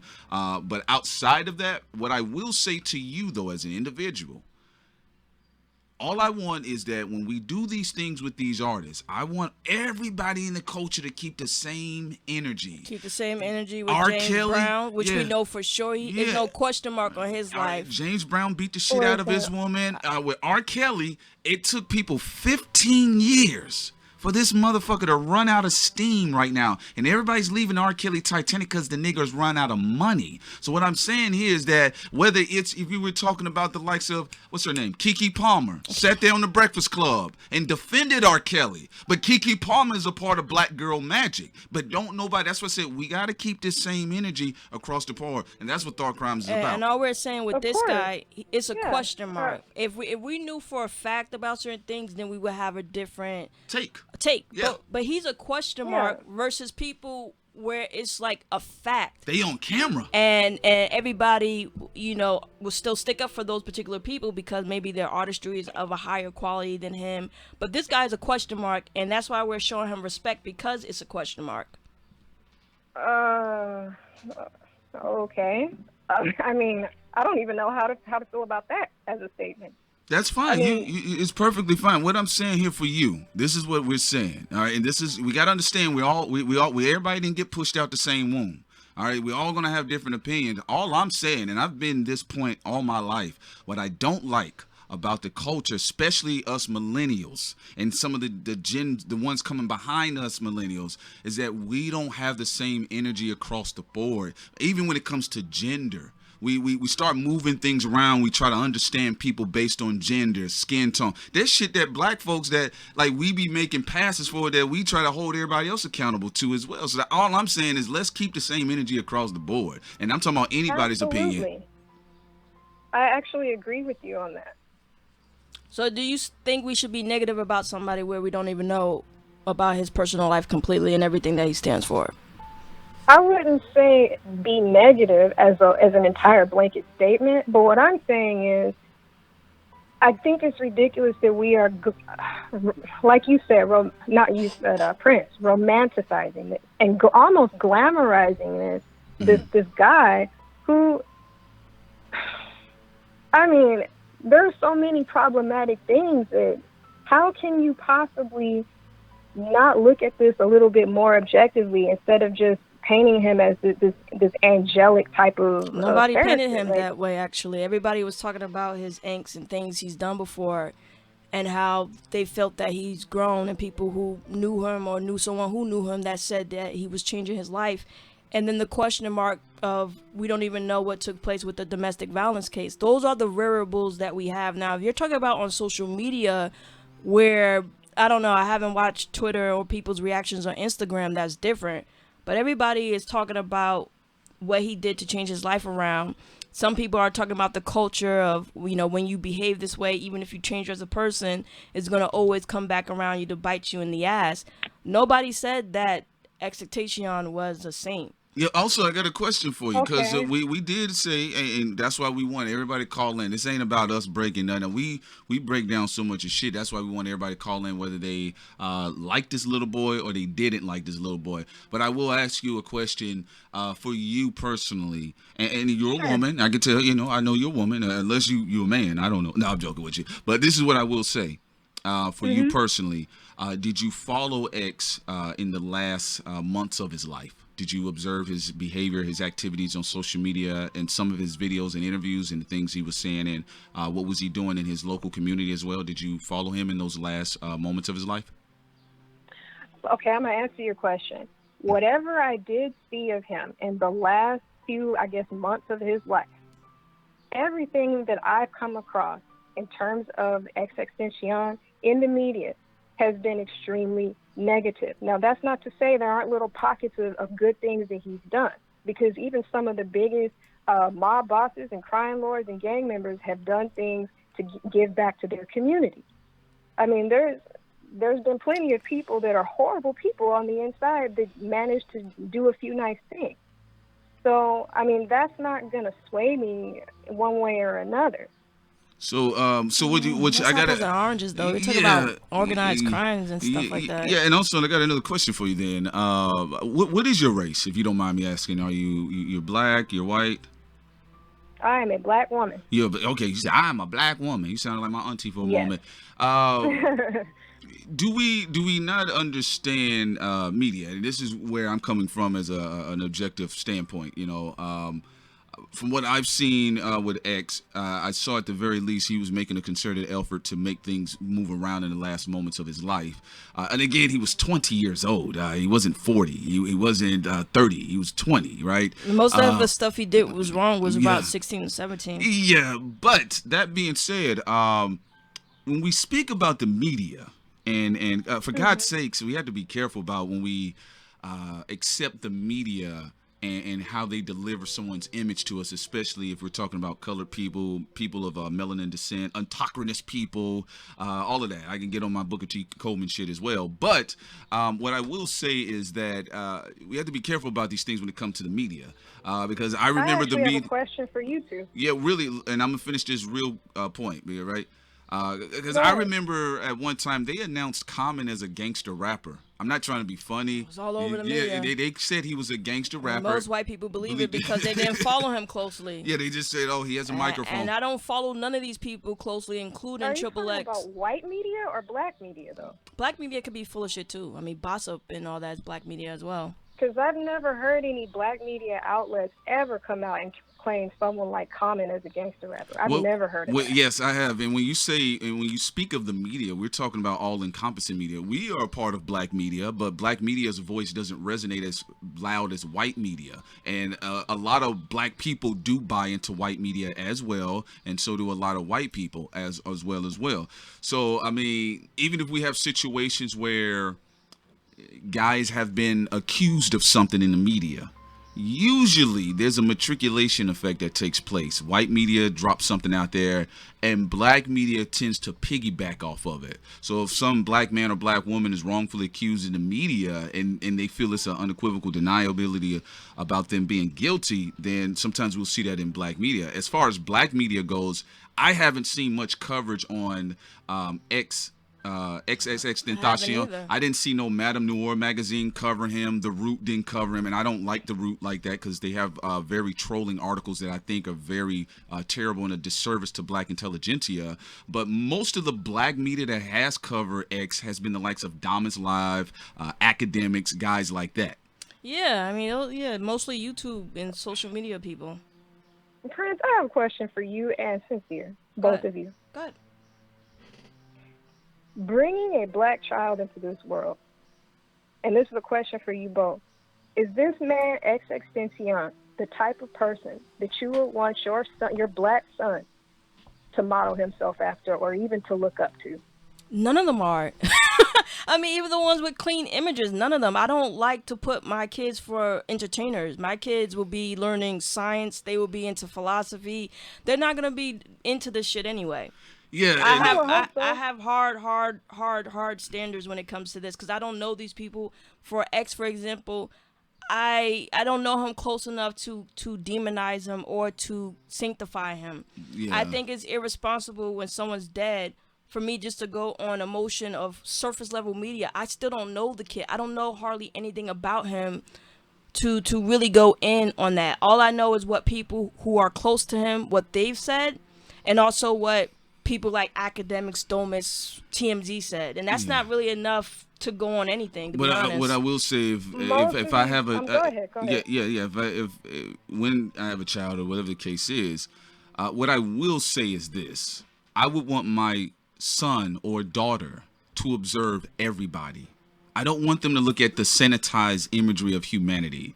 It's like when people believe in that Nas is the second coming of Garvey, but he said that he will slap the shit out of anybody if they have a problem with Gwyneth Paltrow saying the word nigger. And there are a lot of surface. He called Kim Kardashian a queen. Yes, he did. So what I'm saying is that he has a very good image. Yeah, and positive in the media. And that's an image that most black people would try to show their children, like, yo, this is a good man here. What I'm saying is this: I would want my child to be able to think independently and have divergent thinking where they can look at an X and assess for themselves what they see and what they like and what they don't like. And that's what I would want necessarily. I don't want them to be put in front of an image and try to model themselves off that.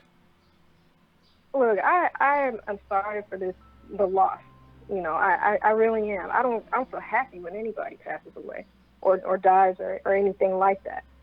My thing is, though, I just feel like people are doing too much. I do. I'm just going to be honest about that. People are doing way too much with this. Oh, no, that's let's fair. not pretend that he was something that he was not, is all I'm trying to say. That's the very basis of what I'm saying. Well, that's fair. I have no problem with that. It's the same reason why I said we laughed when we saw Barack Obama's face next to Malcolm X's. So we see a lot of times in culture false equivalency where people do that historically, but in the space of everybody having their own opinion.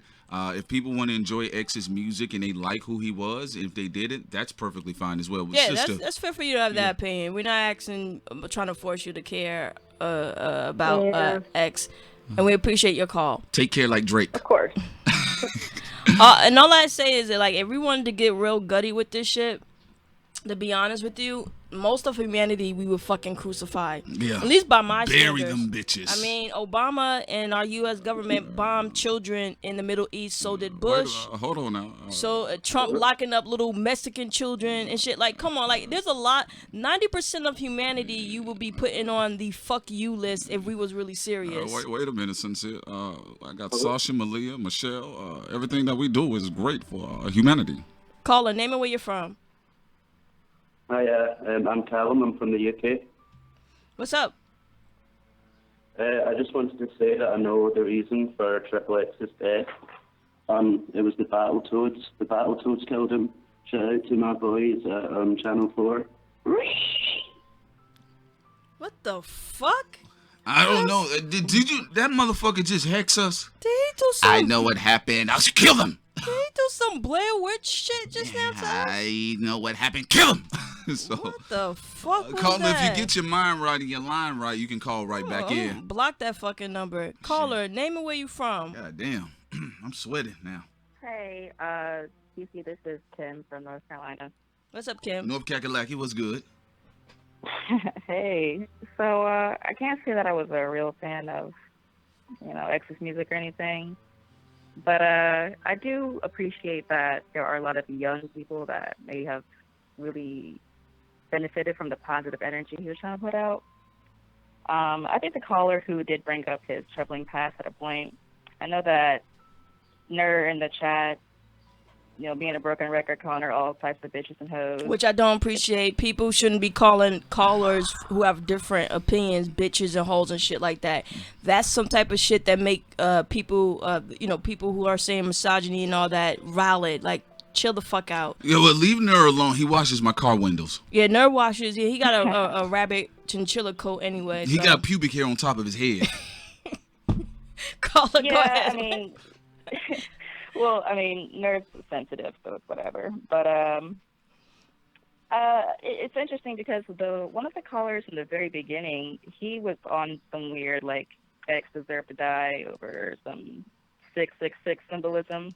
Mm-hmm. And the chat room just wasn't on some weird, like, hate brigade as they were with the misogyny with the caller before. Pause. And it sucks because... Pause, I want to ask the audience, because, too, then. No, go ahead. You go ahead. Yeah. No, go ahead. Sorry. But it sucks because, like, it really didn't have anything to do with, like, her being female. You can hate her opinion or be, like, mad that you perceive her to be insensitive, but that was ridiculous. And at the end of the day, for all the... And sorry, I want to plug this real quick, just because people are really into conspiracy theories right now. Yeah. Y'all, there are real conspiracies against people right now by the government who are going after protesters, who are going after people who witnessed horrible things happen during, like, First Amendment activities right now. Gloria Merriweather in Charlotte, there was a uprising in Charlotte because a man was killed by the police and another protester was shot to death. And that woman is facing 4 years right now in trial, and that's a conspiracy of the state against her. So if y'all really care about conspiracies, go ahead and look at real conspiracies of people right now and not weird conspiracies about a celebrity death. At the end of the day, I don't care about XXX because I don't care about celebrities like that. There you go. You know what? I'm sorry he died. Yeah, no, you brought up a great point. And also, I want to touch on what you stated because I'm glad you brought it up. You can go look at our video catalog. You can see which videos do numbers, right?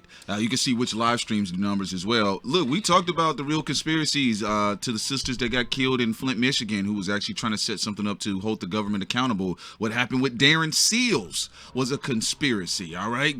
Two getting double tapped in the head and being burned alive in his car. Come on now. So we've talked on these things with the actual conspiracies that is really fucking people over.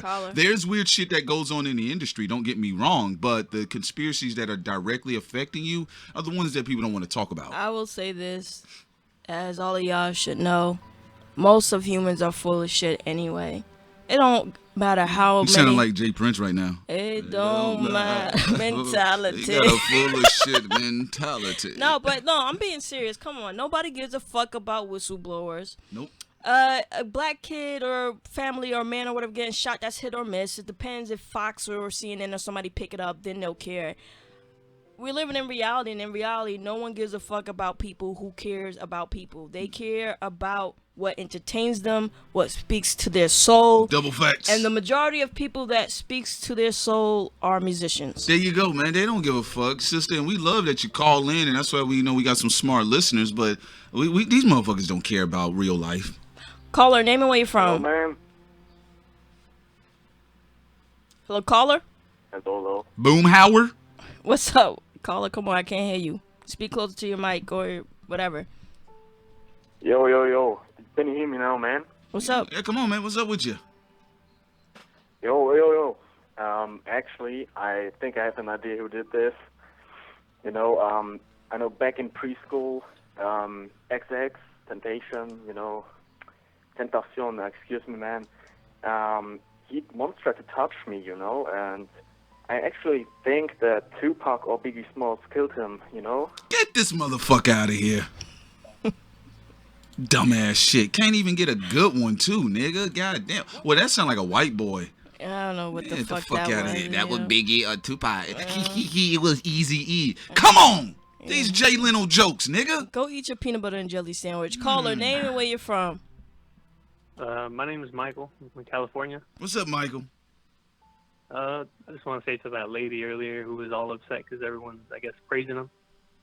She's just one of those people that reads all the negative things and ignores everything else. I'm not the biggest fan of X, but he had good, positive messages. He was doing good for the community, and death is a tragedy. It's not something you should just hop on the train and say negative remarks to everybody saying good things about him. Well, I think most people were just being constructive. I mean, So a far, lot of yeah. the bad stuff that happened to him is where he was a teenager. He got bipolar disorder. Like, this is something that doctors and psychologists need to look at. People was acting like this is some 40-year-old Dr. Doom type shit, which is is weird to me. No, yeah. He's 20, and Yeah, you got people and artists like X who also dealt with child molestation. There's a lot of shit people deal with. Again, he was 20. Who the fuck is perfect at 20? And I'm not saying that things should be excluded, but also when you're speaking at a moment, all I'm saying is this. You have every right to speak at any moment. If you feel like somebody dropped dead and you're like, man, that bitch wasn't shit, then guess what? Just be ready for the backlash. You can't say certain things and you get mad when people push back against you. I'm not saying that's necessarily what the caller was doing, but you just got to be responsible, and you got to understand that people they're going to say things to you just like you're going to say things I'm to going them. to say that's what the caller was doing. This is my You opinion just on Stephen it. A. Send I'm me. sorry, I Stephen A. Niggas send you. fucking forehead. I'm a bum in this shit, my unicorn head. The reason why most people get on my nerves, except for whistleblowers, Except for me. Malcolm X, those type of people who put their lives on the line. I think those people have the right to be moralists. You can have moral authority forever because you put your life on the line for human beings. Most people who call in, most people who are talking is like, what the fuck are you talking about? You can't get R. Kelly in prison.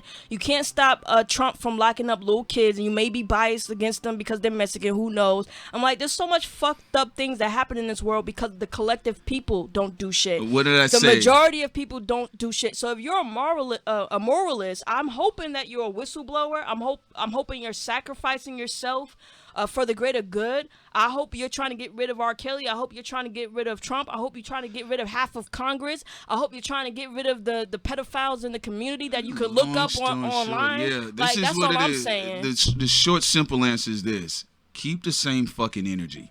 That's all I'm saying. Look, these are celebrities. Celebrities drop dead all the time. But what we do at times is we point at them because it's easy. They open, their ass is showing. We can point at them. But what I'm saying is keep the same energy. My thing is this. You know, if we talk about X and his problematic issues, then we also should have tried to get down to who killed Darren Seals out there in St. Louis, all right? And you In also Ferguson, should be in you know what I'm these saying? teenagers' lives as a community. You shouldn't just say, "Oh, well, it's up to the parents." No, if you fucking care about kids, if you don't want an XXXTentacion, then as a community, you should prevent that. collectivize and interject in these children's lives. So that's all I gotta say. Listen to the broken souls calling in right now today, y'all. Like, listen to all these young broken souls calling in. We don't know who's really being active in their life. What people do is armchair criticize all day. So, you know, apparently the boy's energy resonated with people. I didn't think the nigga was perfect. Yeah, that's why I keep my. He had a message and everything. He was changing his life and he helped a lot of people. But when you have other people bashing him just because they only read those negative things and they never kept up with what he's doing now and how he's changing and how he's doing good things, it puts other people down, you know?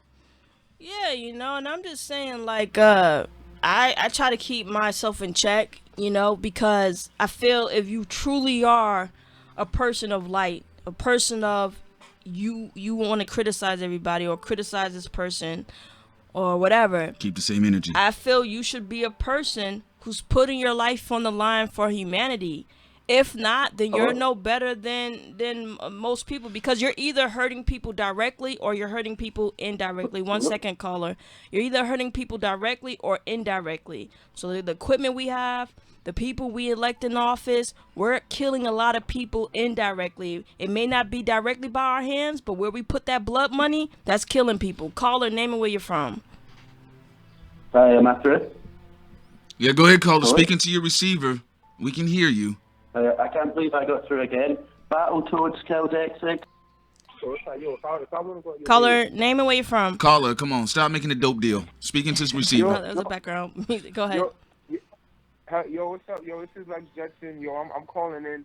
Yo, no funny shit. I'm with my girlfriend right now, right? And she is Scorpio. I'm a Pisces, so we both water signs. You feel me? Okay. So we feel the shift. We feel the shift in the energy in the air, yo. Like, what I could say is like when you have artists with a light, like if you listen to XXX, him and Kid Cudi, their energy is kind of similar. Mm-hmm. You feel me? So there's a lot of light in their music.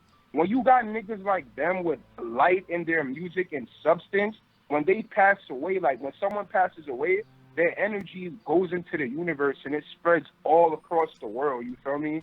Okay. So like, best believe it. Like right now, the energy is gonna be you're gonna feel that shit in the air.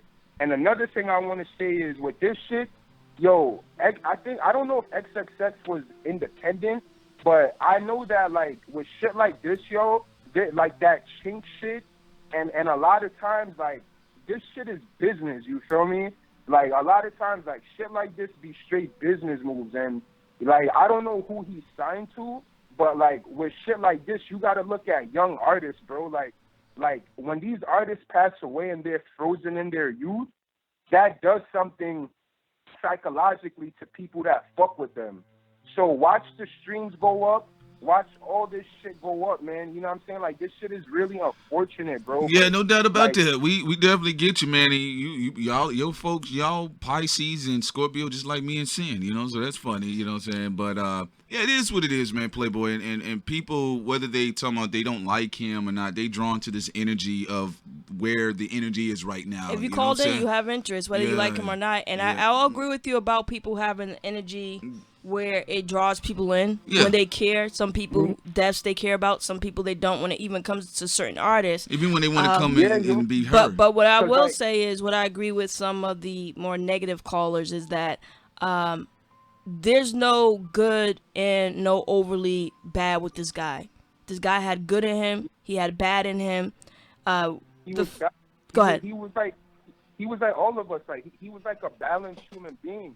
But like when you think about it, like look at these artists, man. Like when you have people and they pass away and they're frozen in their youth on an energetic level, that he has a high amount of energy, bro. So like that, all that energy is frozen in its youth. Like look at The Weeknd, man. Like The Weeknd, and yo, no funny shit, yo, Thought Crimes, man. Y'all motherfuckers is really on another level because, like, y'all, like that whole energy of like the music industry and someone kind of going out, yeah, that was in the air, and like that was in the air. You feel me? Like even yesterday, I called in and I said that shit about Drake, like. You know what I'm saying? So it's like, yo,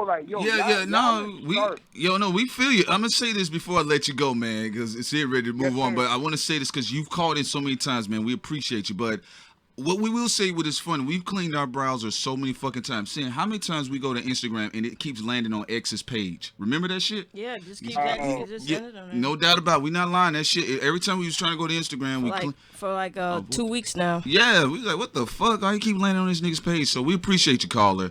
Also, man, folks, y'all can continue to call in. We're gonna stay on for a little bit here, and then get some other folks in as well. So I just like, what I'm going to say for me personally, I used to be a moralist, someone who tried to be pompous in morality because of how I live my own life. But even though directly I live a clean life, I still indirectly participate in evil. But I'm conscious of that. It's called a prison planet. Exactly. What I don't like again from people is if you're truly about good, then it doesn't matter if you like Obama's personality or Trump's personality. By default, you co-sign evil just by liking them. Like I know people who perceive them as good because they get good things from them. So if you talk about the healthcare bill, some people will be like, "Yo, I love Obama," even though another part of the world is suffering through our policies and through all the presidents that we've had in this country. So I'm just saying, like, I hate when people try to be overly moralistic when you still support evil. Guess what, y'all? Think about this. If you're using an iPhone, if you're using a Samsung, if you're wearing clothes that was shipped in from Indonesia, you're talking about slave wager, you're talking about slave management. Actually, slavery is a good majority of this planet. Don't get me wrong, if we're talking about a celebrity, cool, but we have to acknowledge, I'm always humble. Like, I will snap back at your ass if you get out of line with me, but I'm very humble. Sometimes it can be self-deprecating, but I understand how complicit in my place in this world when we're using these devices, when we're eating these foods, when America is a nation that benefits off evil, whether we are directly or indirectly. So sometimes, baby, we got to come up off the pot, if we just bullshitting. All right, we got any more callers right now? Yeah, I'm about to get somebody else up in here. Caller, name and where you're from. My name's Troy. I'm from Texas. What's up? Texas, what's up, man? I'm from Texas originally. Okay, what did you want to say about this topic? So basically, I honestly think that it was Geneva's ex. You said what?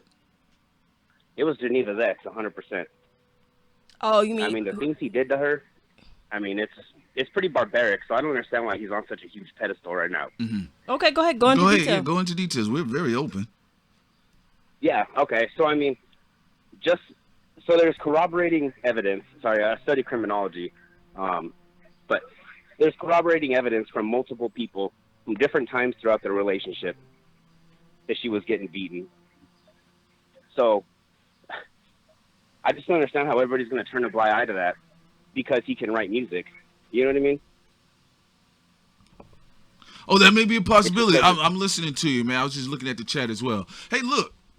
This is what I will say. That's why when we was talking to the sister before, our dissenting opinion was this. It's a question mark. We don't know. There's a lot of things that are just kind of all over the place. But that's not off the table. I mean, if you put your hands on somebody, that's somebody's daughter. That's somebody's sister. Somebody gonna want to put hands on you. Who knows? Maybe the fact that he might have preached death. Maybe he felt you know, he was going to get that. Somebody was going to exact revenge.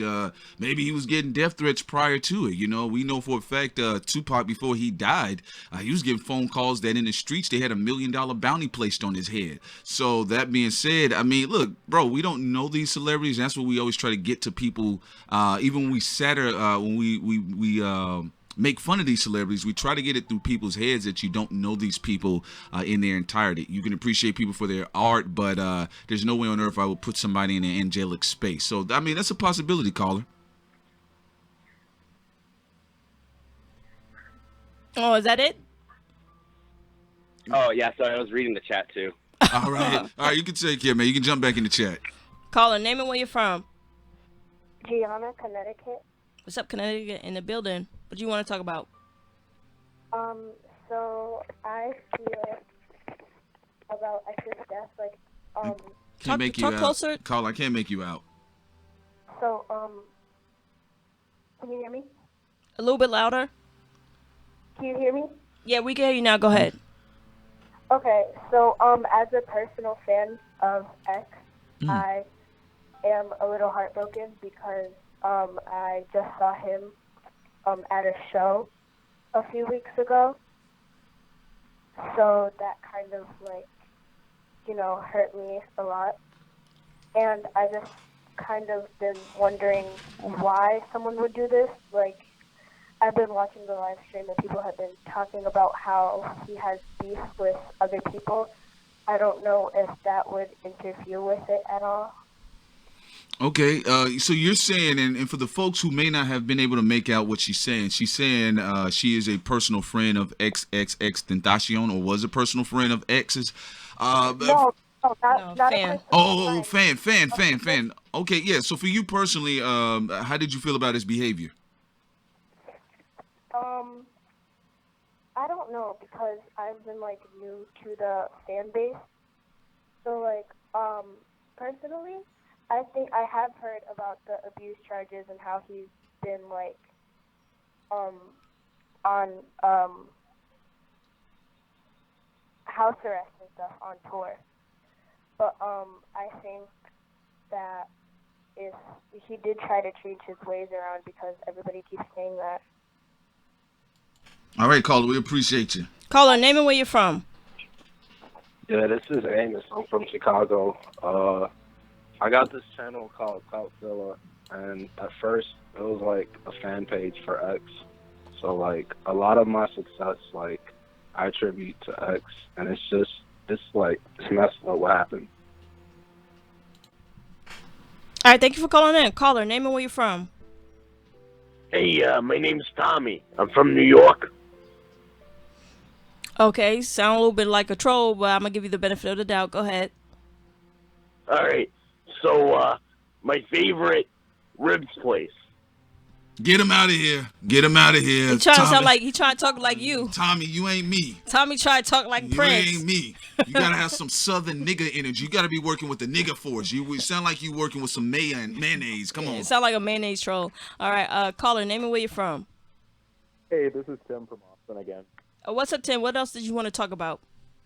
Yeah, sorry, I think my phone got disconnected. Let me ask you, because he talked about death and all that stuff so often in his music, to me it sounded almost like he wasn't afraid to die, like almost as if he was ready to die.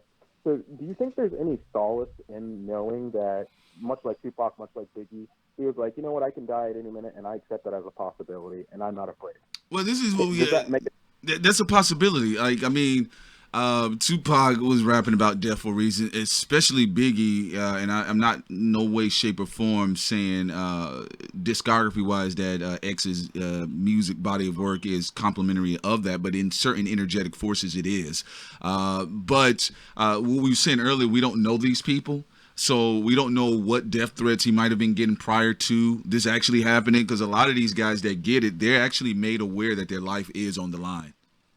Thank you for calling in again. Caller, name and where you're from. My name's Jeff, and I'm from Arkansas. What's up? I got a quick question for you guys. Like, what's your opinion? Do you think whenever he died that they're going to take his body to dead nigger storage? Get him the fuck out of here. God damn. What's with you crack tarts coming in? What's with you saltine crackers calling in? Damn. Y'all, I guess y'all found some new niggas. It's like, I'm going to troll these niggers. Wrong one, motherfucker. This ain't no All Lives Matter, bitches. Caller. Caller, name where you from, man. Hello? What's up? Hey, I'm Martin. I'm from Chicago. I don't know. You could have been innocent, but caller, name and where you're from. Alex, I'm from Fort Myers, Florida. What's up? Man, I want to say, man, Illuminati took out, man, XXX. Man, they took him out. Caller, name and where you from. Hey, I'm Reason, and I don't really like X that much. However, I feel that the Jews killed him for being a nigger. Woo! Caller, name and where you from. Oh man, who the fuck do we? Wait a minute, caller. Before we get going, I this is what's about to happen, y'all. I'm sorry, y'all, but what's about to happen? Prince about to get into segregation now. If I don't hear no nigga bass in your voice, if you ain't no nigga female or no nigga male, hey man, you might get hung up on. I will say this, man. What type of fan base is it that this boy was drawing that all these fucking crack tarts are calling in? There are a lot of males at X concerts. The Jews kill for niggers. Caller, name and where you from. Woo. Mike, man, I'm from Houston, dog. All right, thank you, Mike. This is a Houston nigga. Come on, let's go. Shit, I was just trying to see y'all opinion, like, as far as the industry, where y'all think it's going? Like, y'all think we gonna see a lot of less trolling and all that bullshit from kids and all that stuff, and things goes all in, this going crazy and things goes in cycles, you know. People forget that when we had punk rock music and also in the 70s, more so in the white space though, but there was a lot of trolling going on there in the 80s too, you know. Bitch ass Ramones, groups like the Ramones. Like people throwing pigeons on off the stage, people cutting their stomach up and bleeding on stage. So the trolling culture in music isn't new. It just manifests into the last couple of years of hip hop with these type of people, and it actually has a punk rock type of trolling to it. You know, if you talk about black trolling, you go into Cameron and those type of dudes that, you know, with their mouths, comedy type shit. But what you saw from X, what you saw from certain people is going into that punk rock, Tekashi, edgy, death theme type of shit. Cause I hate that this happened to this young man. I mean, you know, you got a lot of haters being, you know, he did this and that, he deserved all that bullshit. But it's just like, man, something has to be done with all this trolling and all these kids going crazy on the internet and acting like they can't be touched. And you go with this guy just in his car just getting shot, you know what I'm saying, just randomly. And this shit crazy, man. People just need to realize that you can be touched, man. Like, just chill out. Just with him, it's like he's bipolar. Like, I don't know why no one's bringing up the fact of his mental health. Like, he's been diagnosed as being a bipolar. So, like, there's a mental health issue with this guy versus some of the other people. All the callers who are acting, Hasidity. Yeah, holier than thou. Even Mariah Carey talked about how she became violent at certain points because she didn't know of her diagnosis. Yeah. He was diagnosed recently, and he's only 20 years old. So I just find that to be interesting. Well, and also, I mean, it's where our biases are, right? If you, whatever bias that you have, you're not going to hear past it. Whether you're white, black, a white man, a white woman, a black man, a black woman. It takes special types of people with three-dimensional and in some cases four-dimensional thinking to hear past their own innate biases. So there are a lot of people that, of course, they don't give a fuck about bipolar or how it affects young black boys, young boys of color, because all they're going to say is, nah, they did some monstrous behavior, and that's that. I don't give a fuck that he was 17 with bipolar issues or 18 with bipolar issues. He's a little ignorant-ass black boy, and he deserves to die. So that's where their bias is. Next caller, what's up? What's good, man? R.I.P. You over here disrespecting them. I can't hear you. Caller, I can't hear you, man. Caller, name and where you from. I hope your audio sounds better. Goddamn cricket phone. Yeah, what's good? What's good? My name is Adam. I'm from Philly. Listen, man, this guy is human, all right? Like, the shit that he goes through is insane. You know, like, he's also a kid. You know what I'm saying? Like, I'm 19. And he's 20, and I enjoy music as well. I'm trying to be a rapper myself, but, you know, like, the shit that we go through, and, like, it's just chaotic. It's insane. Like, he's an artist. You gotta watch out for what you say, because it's the rap game. Like, it is what it is. But also, like, you gotta feel bad for the guy. Like, he had bipolar and shit, so it's just kind of fucked. Like, yeah, like in the past he had like issues and shit, but like he's doing good now. No, he's not doing good now. He's dead. He was doing good though. But thank you for calling. A caller. He sound like he's wearing braces too. Caller, name and where you're from. Yeah, I'm from Chicago. But I just wanted to say I believe it was a setup, because they said it was I think 3 vehicles that surrounded him and they had on masks.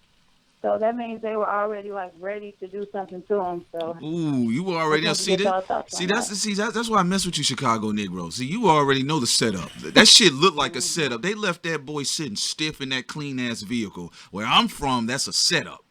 Yep. All right, we appreciate your sister all the way from Chicago, man. Caller, we got a new caller on the line. Yeah. All right, what's up? Yeah, hey caller, what's good?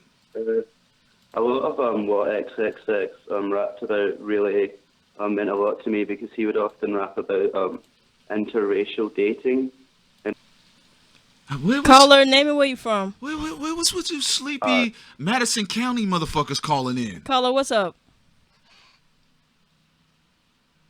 Hello, caller. Hello. Yeah. Hello? What's up? What's up? Yeah, this is Chris Jameson Okay. from Chicago. All right, Chicago player, what's up? Yeah, I just want to know if y'all got Battletoads. I don't know what that is. Anyway, we're going to go ahead and cut the call flow right now. We're going to call our partner, DJ. Sorry, folks, and to the decent white folks that called in, I'm sorry. The crackers fucked it up for y'all. I think it was only one. Tim from Austin was the only one calling in. Yeah. But sorry, folks. The crackers fucked it up for you niggas and you white people who have tried to help. And you wiggers, you niggas and wiggers. All right, let's go ahead and dial our homeboy, DJ. We're going to be calling him right now. And that's it, y'all. So I'm putting it down. No more calls. I'm tired of hearing. Yeah, we may let y'all call back a little bit later. I'm tired of hearing these fucking freckle-faced Star Wars bitches. I ain't got time for this shit today. All right, they want to troll and shit. I'll troll, but I don't feel like doing it right now. We got some other shit to get to, and I don't want to be on the stream too long either. One of the pasty trolls. Calls at this time. One of the pasty trolls call us racist niggers.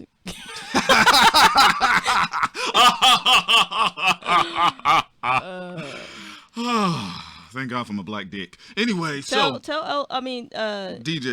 we calling Playboy. Tell DJ to call in now. DJ, dog, we calling Playboy. I'm just texting our partner right now. Dom, we might get a chance to chop him up a little later. But y'all be ready for Dom's live. Let me see the number so I can make sure. Yeah, go on and dial it. Yeah, go on and call that number up, man. So anyway, No, you have to be put on punishment for calling one of that caller name. I didn't appreciate that, no. Yeah, man, but y'all shit, we ain't the Breakfast Club, motherfuckers. Yo, what's up, DJ? Man, this is a sad day in hip hop, man. Sad day, man. Usually I'll be on some troll shit, but on a most serious note, they set that boy up, man. That's just motherfucking facts. Come on, Chirac, nigga. Man, you already know. At the end of the day, let's just be real, man. You can look at this a lot of different ways. That boy got signed to Capital and gave all that money back. He fucked a lot of people money up. I love X. I did work with him. A song called May I Flex. I've met him multiple times. He was a cool dude. The establishment was looking at him as one of the ones that they could have controlled. He had one of the, he was going number one like a nigga was peeing in a toilet. Like, he had a real fan base. That's why you got all these callers from these different racial backgrounds and all this shit, because Shorty touched a lot of people's lives. You could say he beat the lady up with the pregnant girlfriend, and I understand, but a lot of you niggas beat y'all bitches up every motherfucking day. So you niggas need to shut the fuck up. I'm not condoning it. I'm just saying it's a fact. But let's examine what the report is. They saying that he got found in the BMW I-8 outside of a motorsport club in Broward County. You know what I'm saying? Now, I'm not too familiar with Miami per se, but this River Motorsports, they're saying that they're the ultimate superstore. So it has to be some custom car spot. So they lured that boy to that place, man. That's facts, man. That's not no conspiracy theory. That's facts. That's what the sheriff's department said, that he was found outside of that space. Then you got all these people saying, "Oh, TMZ just popped up and shit." Like, what TMZ? This is what I'm saying. Is TMZ based in California? How the fuck did they get? How did they know he was gonna be in that spot? Like, this is just factual, man. Like, how the fuck did they know that he was? What's the odds that you just happen to have cameras at the death scene? Mm-hmm. Like, in broad daylight. You know what I'm saying? Like, he was lured to that place, man. Like, I know a lot of entertainers and celebrities, and you know, the one thing about this XXX kid, he wasn't no kid that was really like materialistic and shit. You know what I'm saying? So now you got slumped over in a motherfucking car. You in one of the most expensive sport cars in the world. Your ass slumped over. Now it's conflicting reports if he alive or not. People that obviously, you know, all the troll energy, they seeing this shit with the Drake I'm upset shit. Now, I'm not saying Drake had nothing to do with it, but I just think it's really funny that after this kid, you know, he tells Columbia Records, "No, fuck your $6 million. I want my freedom back," and he still goes #1 with his album I believe it was like a month ago. Now a month later, he's fucking dead. I mean, this guy didn't have no real enemy. I'm saying like real street beef. He didn't have a real street beef. All that shit was internet shit. You could say it was the baby mama's family trying to kill him. We don't know none of that. The fact is that he wasn't beefing with rappers. He was only trolling Drake. That's it. What street rappers you know he had real issues with? So you got to look at the intent and everything. What reason would they have to drop his ass? They didn't. It wasn't no robbery because they didn't take the I-8. The BMW I-8 is a $200,000 sports car. Yes. Why didn't they take the fucking I-8? Yo, DJ, got a question for you. You can say egos, but you said what? Yeah, I got a question for you because that's why I said I feel it was a setup because I know that's a $200,000 plus ride that he was sitting in. My thing is this though: are they saying that they just found him sitting out there, or did they hear gunshots? I mean, from what I read, and like I said, I'm not speaking on this like in authority. I'm understanding it just like everybody else. We all processing. What I'm saying is, you got this cat Jimmy Wapo in Pittsburgh. He's dead, gunshot in a car. Simultaneously, while the Triple X is getting killed, people are not realizing the symbolism in this shit. Now this TMZ, the thing that you guys gotta understand, TMZ is based in California. How the fuck did they know to be there on a cat that dropped his album already? He don't got no drama. It's nothing that he has going on that would prompt them to follow him around like that, like a 6ix9ine. That shit is a setup, man. That's not no conspiracy theory. Niggas don't get hit for no reason. That's in this industry, man. Like, you mean to tell me that this nigga just happened to be in a $200,000 sports car outside of the sports car place, outside of the motorsports club, and gets killed? DJ, they saying that TMZ got the footage. They say TMZ is not everywhere. They saying and that he wasn't in the city of Miami. He was in Pompano Beach. That's what Kodak Black is from. DJ, they're saying that the footage was sold to TMZ. What is your thoughts on that? What I'm saying is, even if it was okay, how the fuck was it sold to TMZ in 20 minutes? That was fast. So you mean to tell me that a motherfucker walked up, think this kid shot, like, yo, I got the tape for this boy died, and they sent this motherfucker a wire for, bro, it don't happen like that, bro. That's too quick. It wasn't sold, G.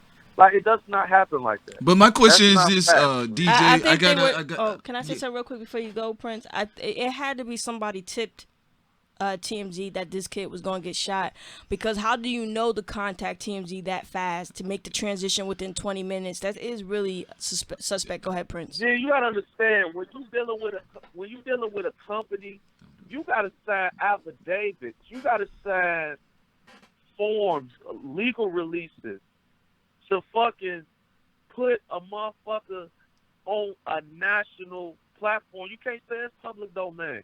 You know what I'm saying? Like, so in order for that to happen, that shit don't take no 20 minutes. Like, But you know what, DJ? Here's another thing. Here's another thing that's crazy to me. You know, it's like when we talk about Tupac getting shot on Kosovo and Flamingo, right? And all them people was around and like no footage, at least that wasn't released to the public. But all right, fuck it. We'll argue that it was 1996, right? This is 2018. Yeah. My question is this.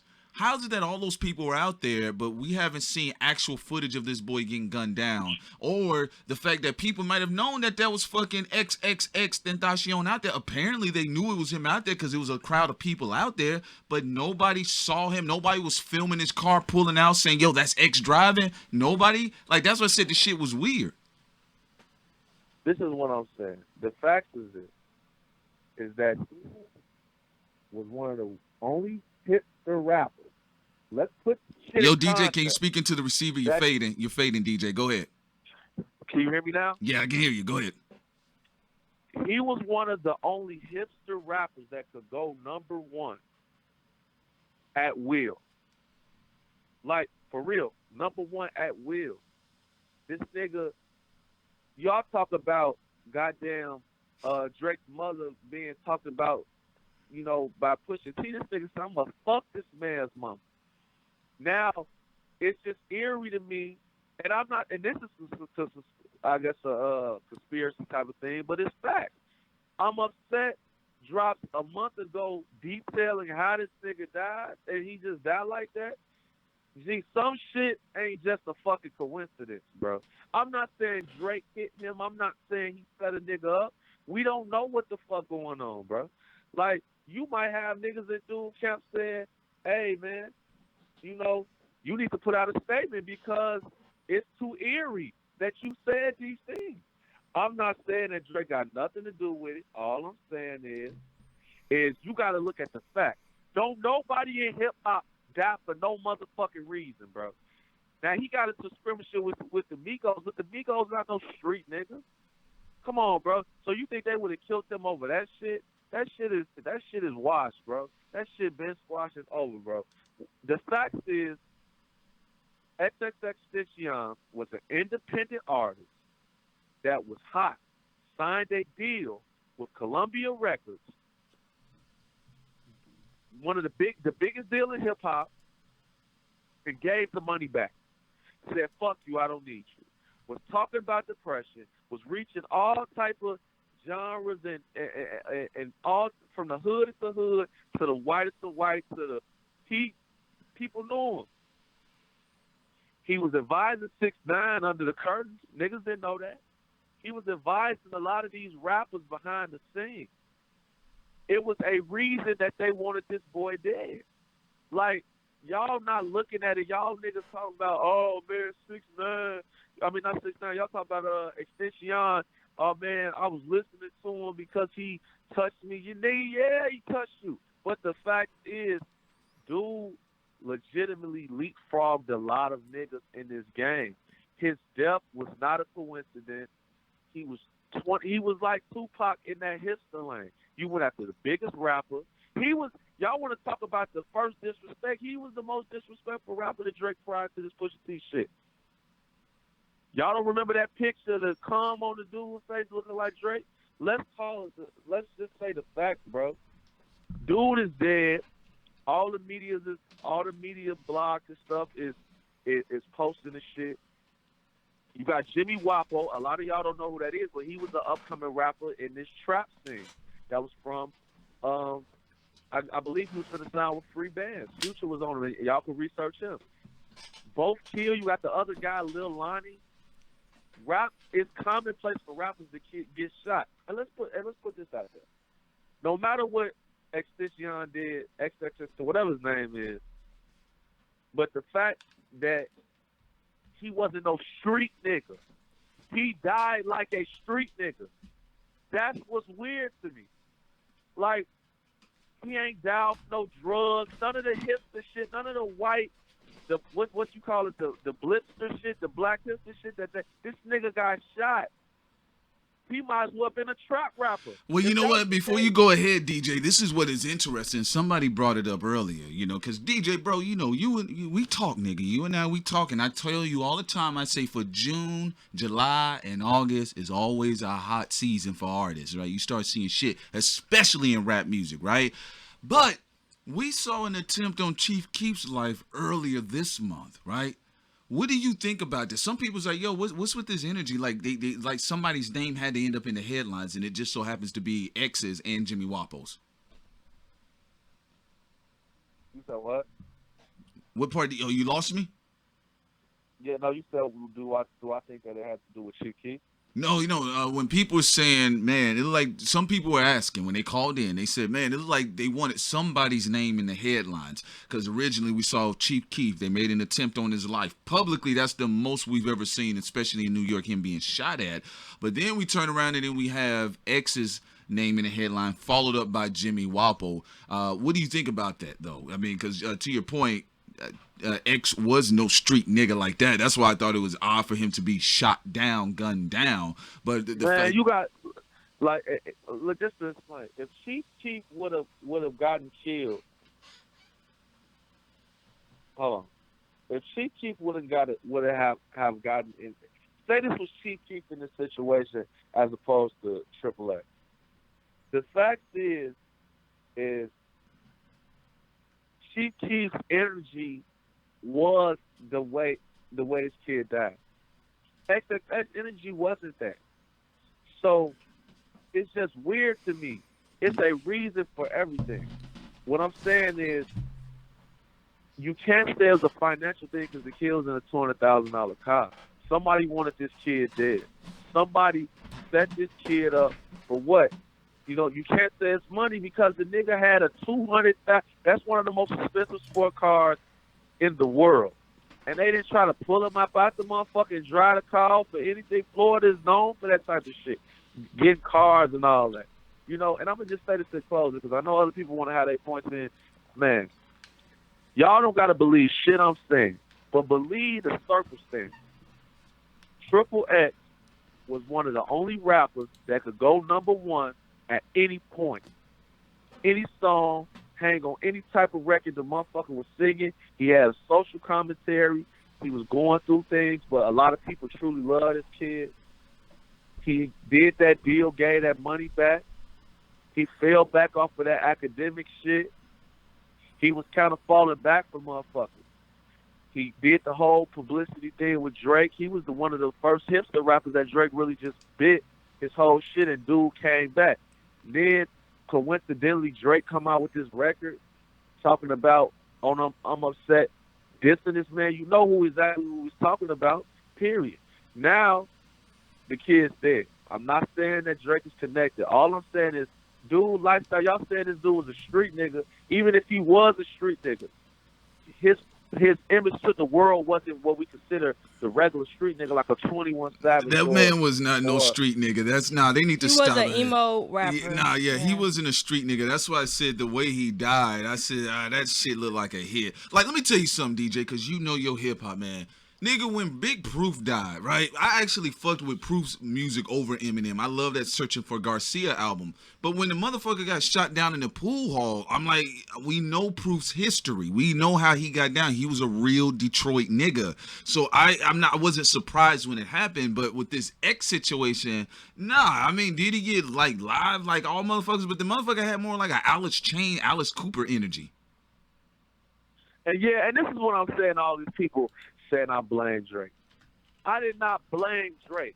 I'm saying if you look at the fucking history, this is why I hate dumb, ignorant troll motherfuckers. XXXTentacion was very disrespectful to that man. It's very, very eerie that he dies in the fashion that this guy is suddenly taking shots at. He did get shot in the head. He got shot a bunch of times in his body. He died in that fashion. If you go through the lyrics, it's eerie. Twitter is ablaze talking about this shit. I guarantee you Drake and them camp go put out a statement saying some type of condolences for this boy. Because it's too eerie. I'm not saying he did it. I'm not saying he none of that. I'm just saying it's just some shit has to just be like, from a public relations standpoint, it has to be spoken upon. That's all I'm saying. You know, like, that's it. You know, like, y'all, what? Despite what y'all think, man, because it's really sad. Because I knew this kid, and he really came off as like just a real regular dude. Dude wasn't no street nigga. For him to die in the fashion of a street nigga, it said something was wrong, man. So, Thought Crimes, I appreciate y'all. I love y'all. And I'll just get up with y'all a little later. All right, DJ. And as y'all heard it, DJ ain't talking out of his Chicago ass. Nah, he said, look, let me tell you something, man. Look, he worked with the boy, XXXTentacion. He's told me several times before of what X is really like behind the scenes. I said, hey, it is what it is. We'll fall back. I ain't going to really roast a little nigga. I'm going to keep it pushing. But he says from what he's known with him energetically, he says he didn't give off the vibe in the way that he died. We'll accept some more calls. If you a bitch, I'm hanging up on you, though. We're for Max Evans to call in. Do we have Max number saved? Yeah, I got it saved. Go ahead. You can check it in there. Search it. All right, let me search it. I'll just call. This is Max Evans from Boston. You actually nailed his voice. Oh, yeah. Wait, you know what I do? To all you white people calling in, come on, show some respect. Not.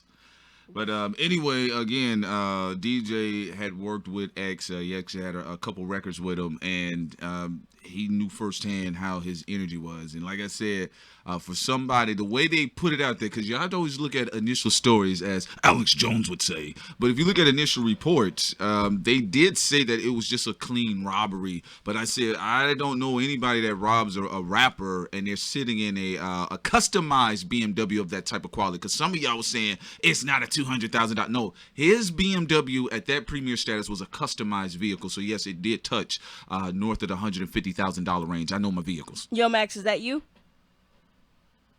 Hey, it's Max Evans of Boston. Can you hear me? What's up? Hey, Max. Hey, guys. I'm going to be real quick. I would be remiss if I didn't call in. And I think it's an opportune moment to highlight the cognitive dissonance in hip-hop, a.k.a. the fuckery. We talk about changing a culture. We talk about stopping the violence. Yet there's a campaign out here that pushes the idea that any African American who reports any crime whatsoever to the police is a traitor. Mm-hmm. Quite popular, right? Quite popular this is in gangster rap, in hip hop. Y'all know, stitches is bitches, snitches get stitches, and all that. Mm-hmm. Really kind of works in the favor of white supremacy, as it reinforces the racist stereotypes that all black people are criminals. In conclusion, I'm wrapping it up. It's not popular, but I'm going to say it anyway, as you would want me to, especially if XXX was your brother, your boyfriend, your son, whatever. Anyone with information is urged to contact the Broward Sheriff Department anonymously, y'all, at 954-493-TIPS, and we can get these killers off the streets. That's all. Ooh, Max, hold on before you go, bro. I love what you said. All these people crying, talking about, oh, rest in peace to X, but then they'll turn around talking about no snitches, don't do that. Now, if y'all really care for this little boy, and if y'all say, yo, I respect what he's doing, and if you know some information, go on and do that, because he got little brothers that he was taking care of that are suffering. He got a mama that was suffering now. So there's family that's suffering, trying to figure out what the fuck just happened to their boy. Can you say the number one more time, Max? Sure. You can call anonymously with tips, the Florida Department, Broward Sheriff Department, 954-493-TIPS, 954-493-TIPS. And let's get these killers off the streets. Otherwise it's just going to be a perpetual cycle of violence and, not snitching and violence and not snitching, and you know how that ends up. Yeah, no doubt about that. Max Evans, we love you, brother. We appreciate it, and it is time for everybody to grow up. So if you know anything that has taken place with X, if you saw anything, just be responsible. Also, man, I may have to go get me a Boston Celtics jersey. It looks like y'all about to get Kawhi Leonard. I don't know. Kawhi said he wanted to go to L.A. They gonna send his ass to the Celtics. They gonna send him wherever the fuck they want to send him. They sending him to Boston. Why would they help the conference competition? That's true. That's true. They Definitely wouldn't gonna want put us over the top. Definitely gonna put us over the top. All right, man. You take care. Also, I want to say that also comes from the inception of actually Italian culture. Mm-hmm. prior to people obsession with the mafioso culture, there was no snitching in our community, but you know, a lot of black people took Italian culture when it came to their mafioso, the Genoveses and all that, and they put it on steroids. So that, and unfortunately, we know a lot of rappers helped with that. You know, Nas, it was written. The ugly ass pink suit. Jay-Z, Reasonable Doubt, Biggie, so on and so forth. That's the Frank Y. That's the N-O-T-O. All of that mafioso. I hated that era of East Coast music. But anyway, do you want to accept some more phone calls? What Yeah, you we'll let a couple more people in before we close out. Yeah, we could take like about 10 more minutes. Caller, name where you're from. Hello? What's up? My name's Zach from Connecticut. Okay. The internet is real fast because the underground internet already got a little fix on who did it. What are they saying? It was niggers. Wait, let me save this call so I could block this person. He said it was nigga. It's so corny. I knew he had that old bitch ass name. This is Max from Connecticut. I'm just gonna copy it and I'm gonna call it bitch. That's what I'm gonna save his name as. All right, y'all, we gonna be wrapping up. We done for the calls. Let me try one thing real quick. I'll give it one legit call. You know, caller name and where you're from. Seeing. My name is Hunter, and I'm. Hang up on him, saying hang up. Stop. Like you got See, you got a heart. Stop these crackers from calling in. We done. Caller name and where you from. Hello? Hey, this is Noah. I'm from Minnesota. How y'all doing? Hang up on them. Hang up. No more sin. Stop. Hang up. No more. Stop. Hang it up. No more. I ain't got time for this shit. These motherfuckers. Let's go. Wrap this shit up. Yo, last caller. Name and where you're from. Yo. Hang up. I told you, girl. Kill these motherfuckers. Stop it. Okay. 1 second.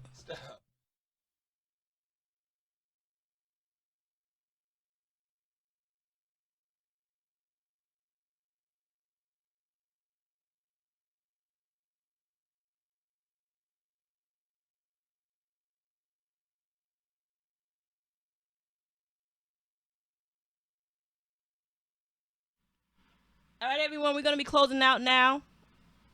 And we appreciate everybody for calling in. We enjoyed everybody's commentary, except for the trolls. And any last words, Prince?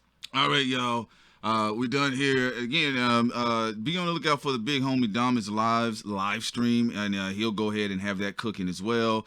And again, as Max Evans stated, if y'all really care about this boy and what has happened to him, and if you know anything, and if you're in that area, if you saw something, then go ahead and be a grown-up and actually help his family, if that's how you truly feel about this artist as well. So we are done here today, folks. We do appreciate everybody who decided to call in with some damn sense. And, of course, it's your man, Savage Solomon. And this is your girl, Sincere. And we are out. Peace.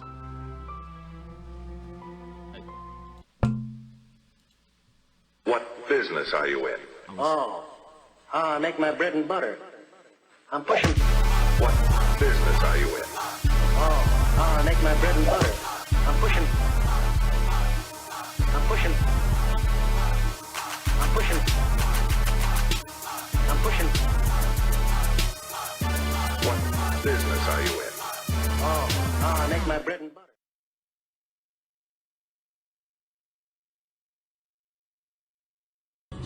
Worst thing comes to worst, I fucking die a tragic death or some shit, and I'm not able to see out my dreams. I at least want to know that the kids perceived my message and were able to make something of themselves and able to take my message and use it and turn it into something positive, and to at least have a good life. I at least, if I'm gonna die or ever be a sacrifice, I want to make sure that my life made at least 5 million kids happy, or they found some sort of answers or resolve in my life, regardless of the negative around my name, regardless of the bad things people say to me. I don't give a fuck, because I know my goal in the end, and I know what I want for everyone, and I know what my message is.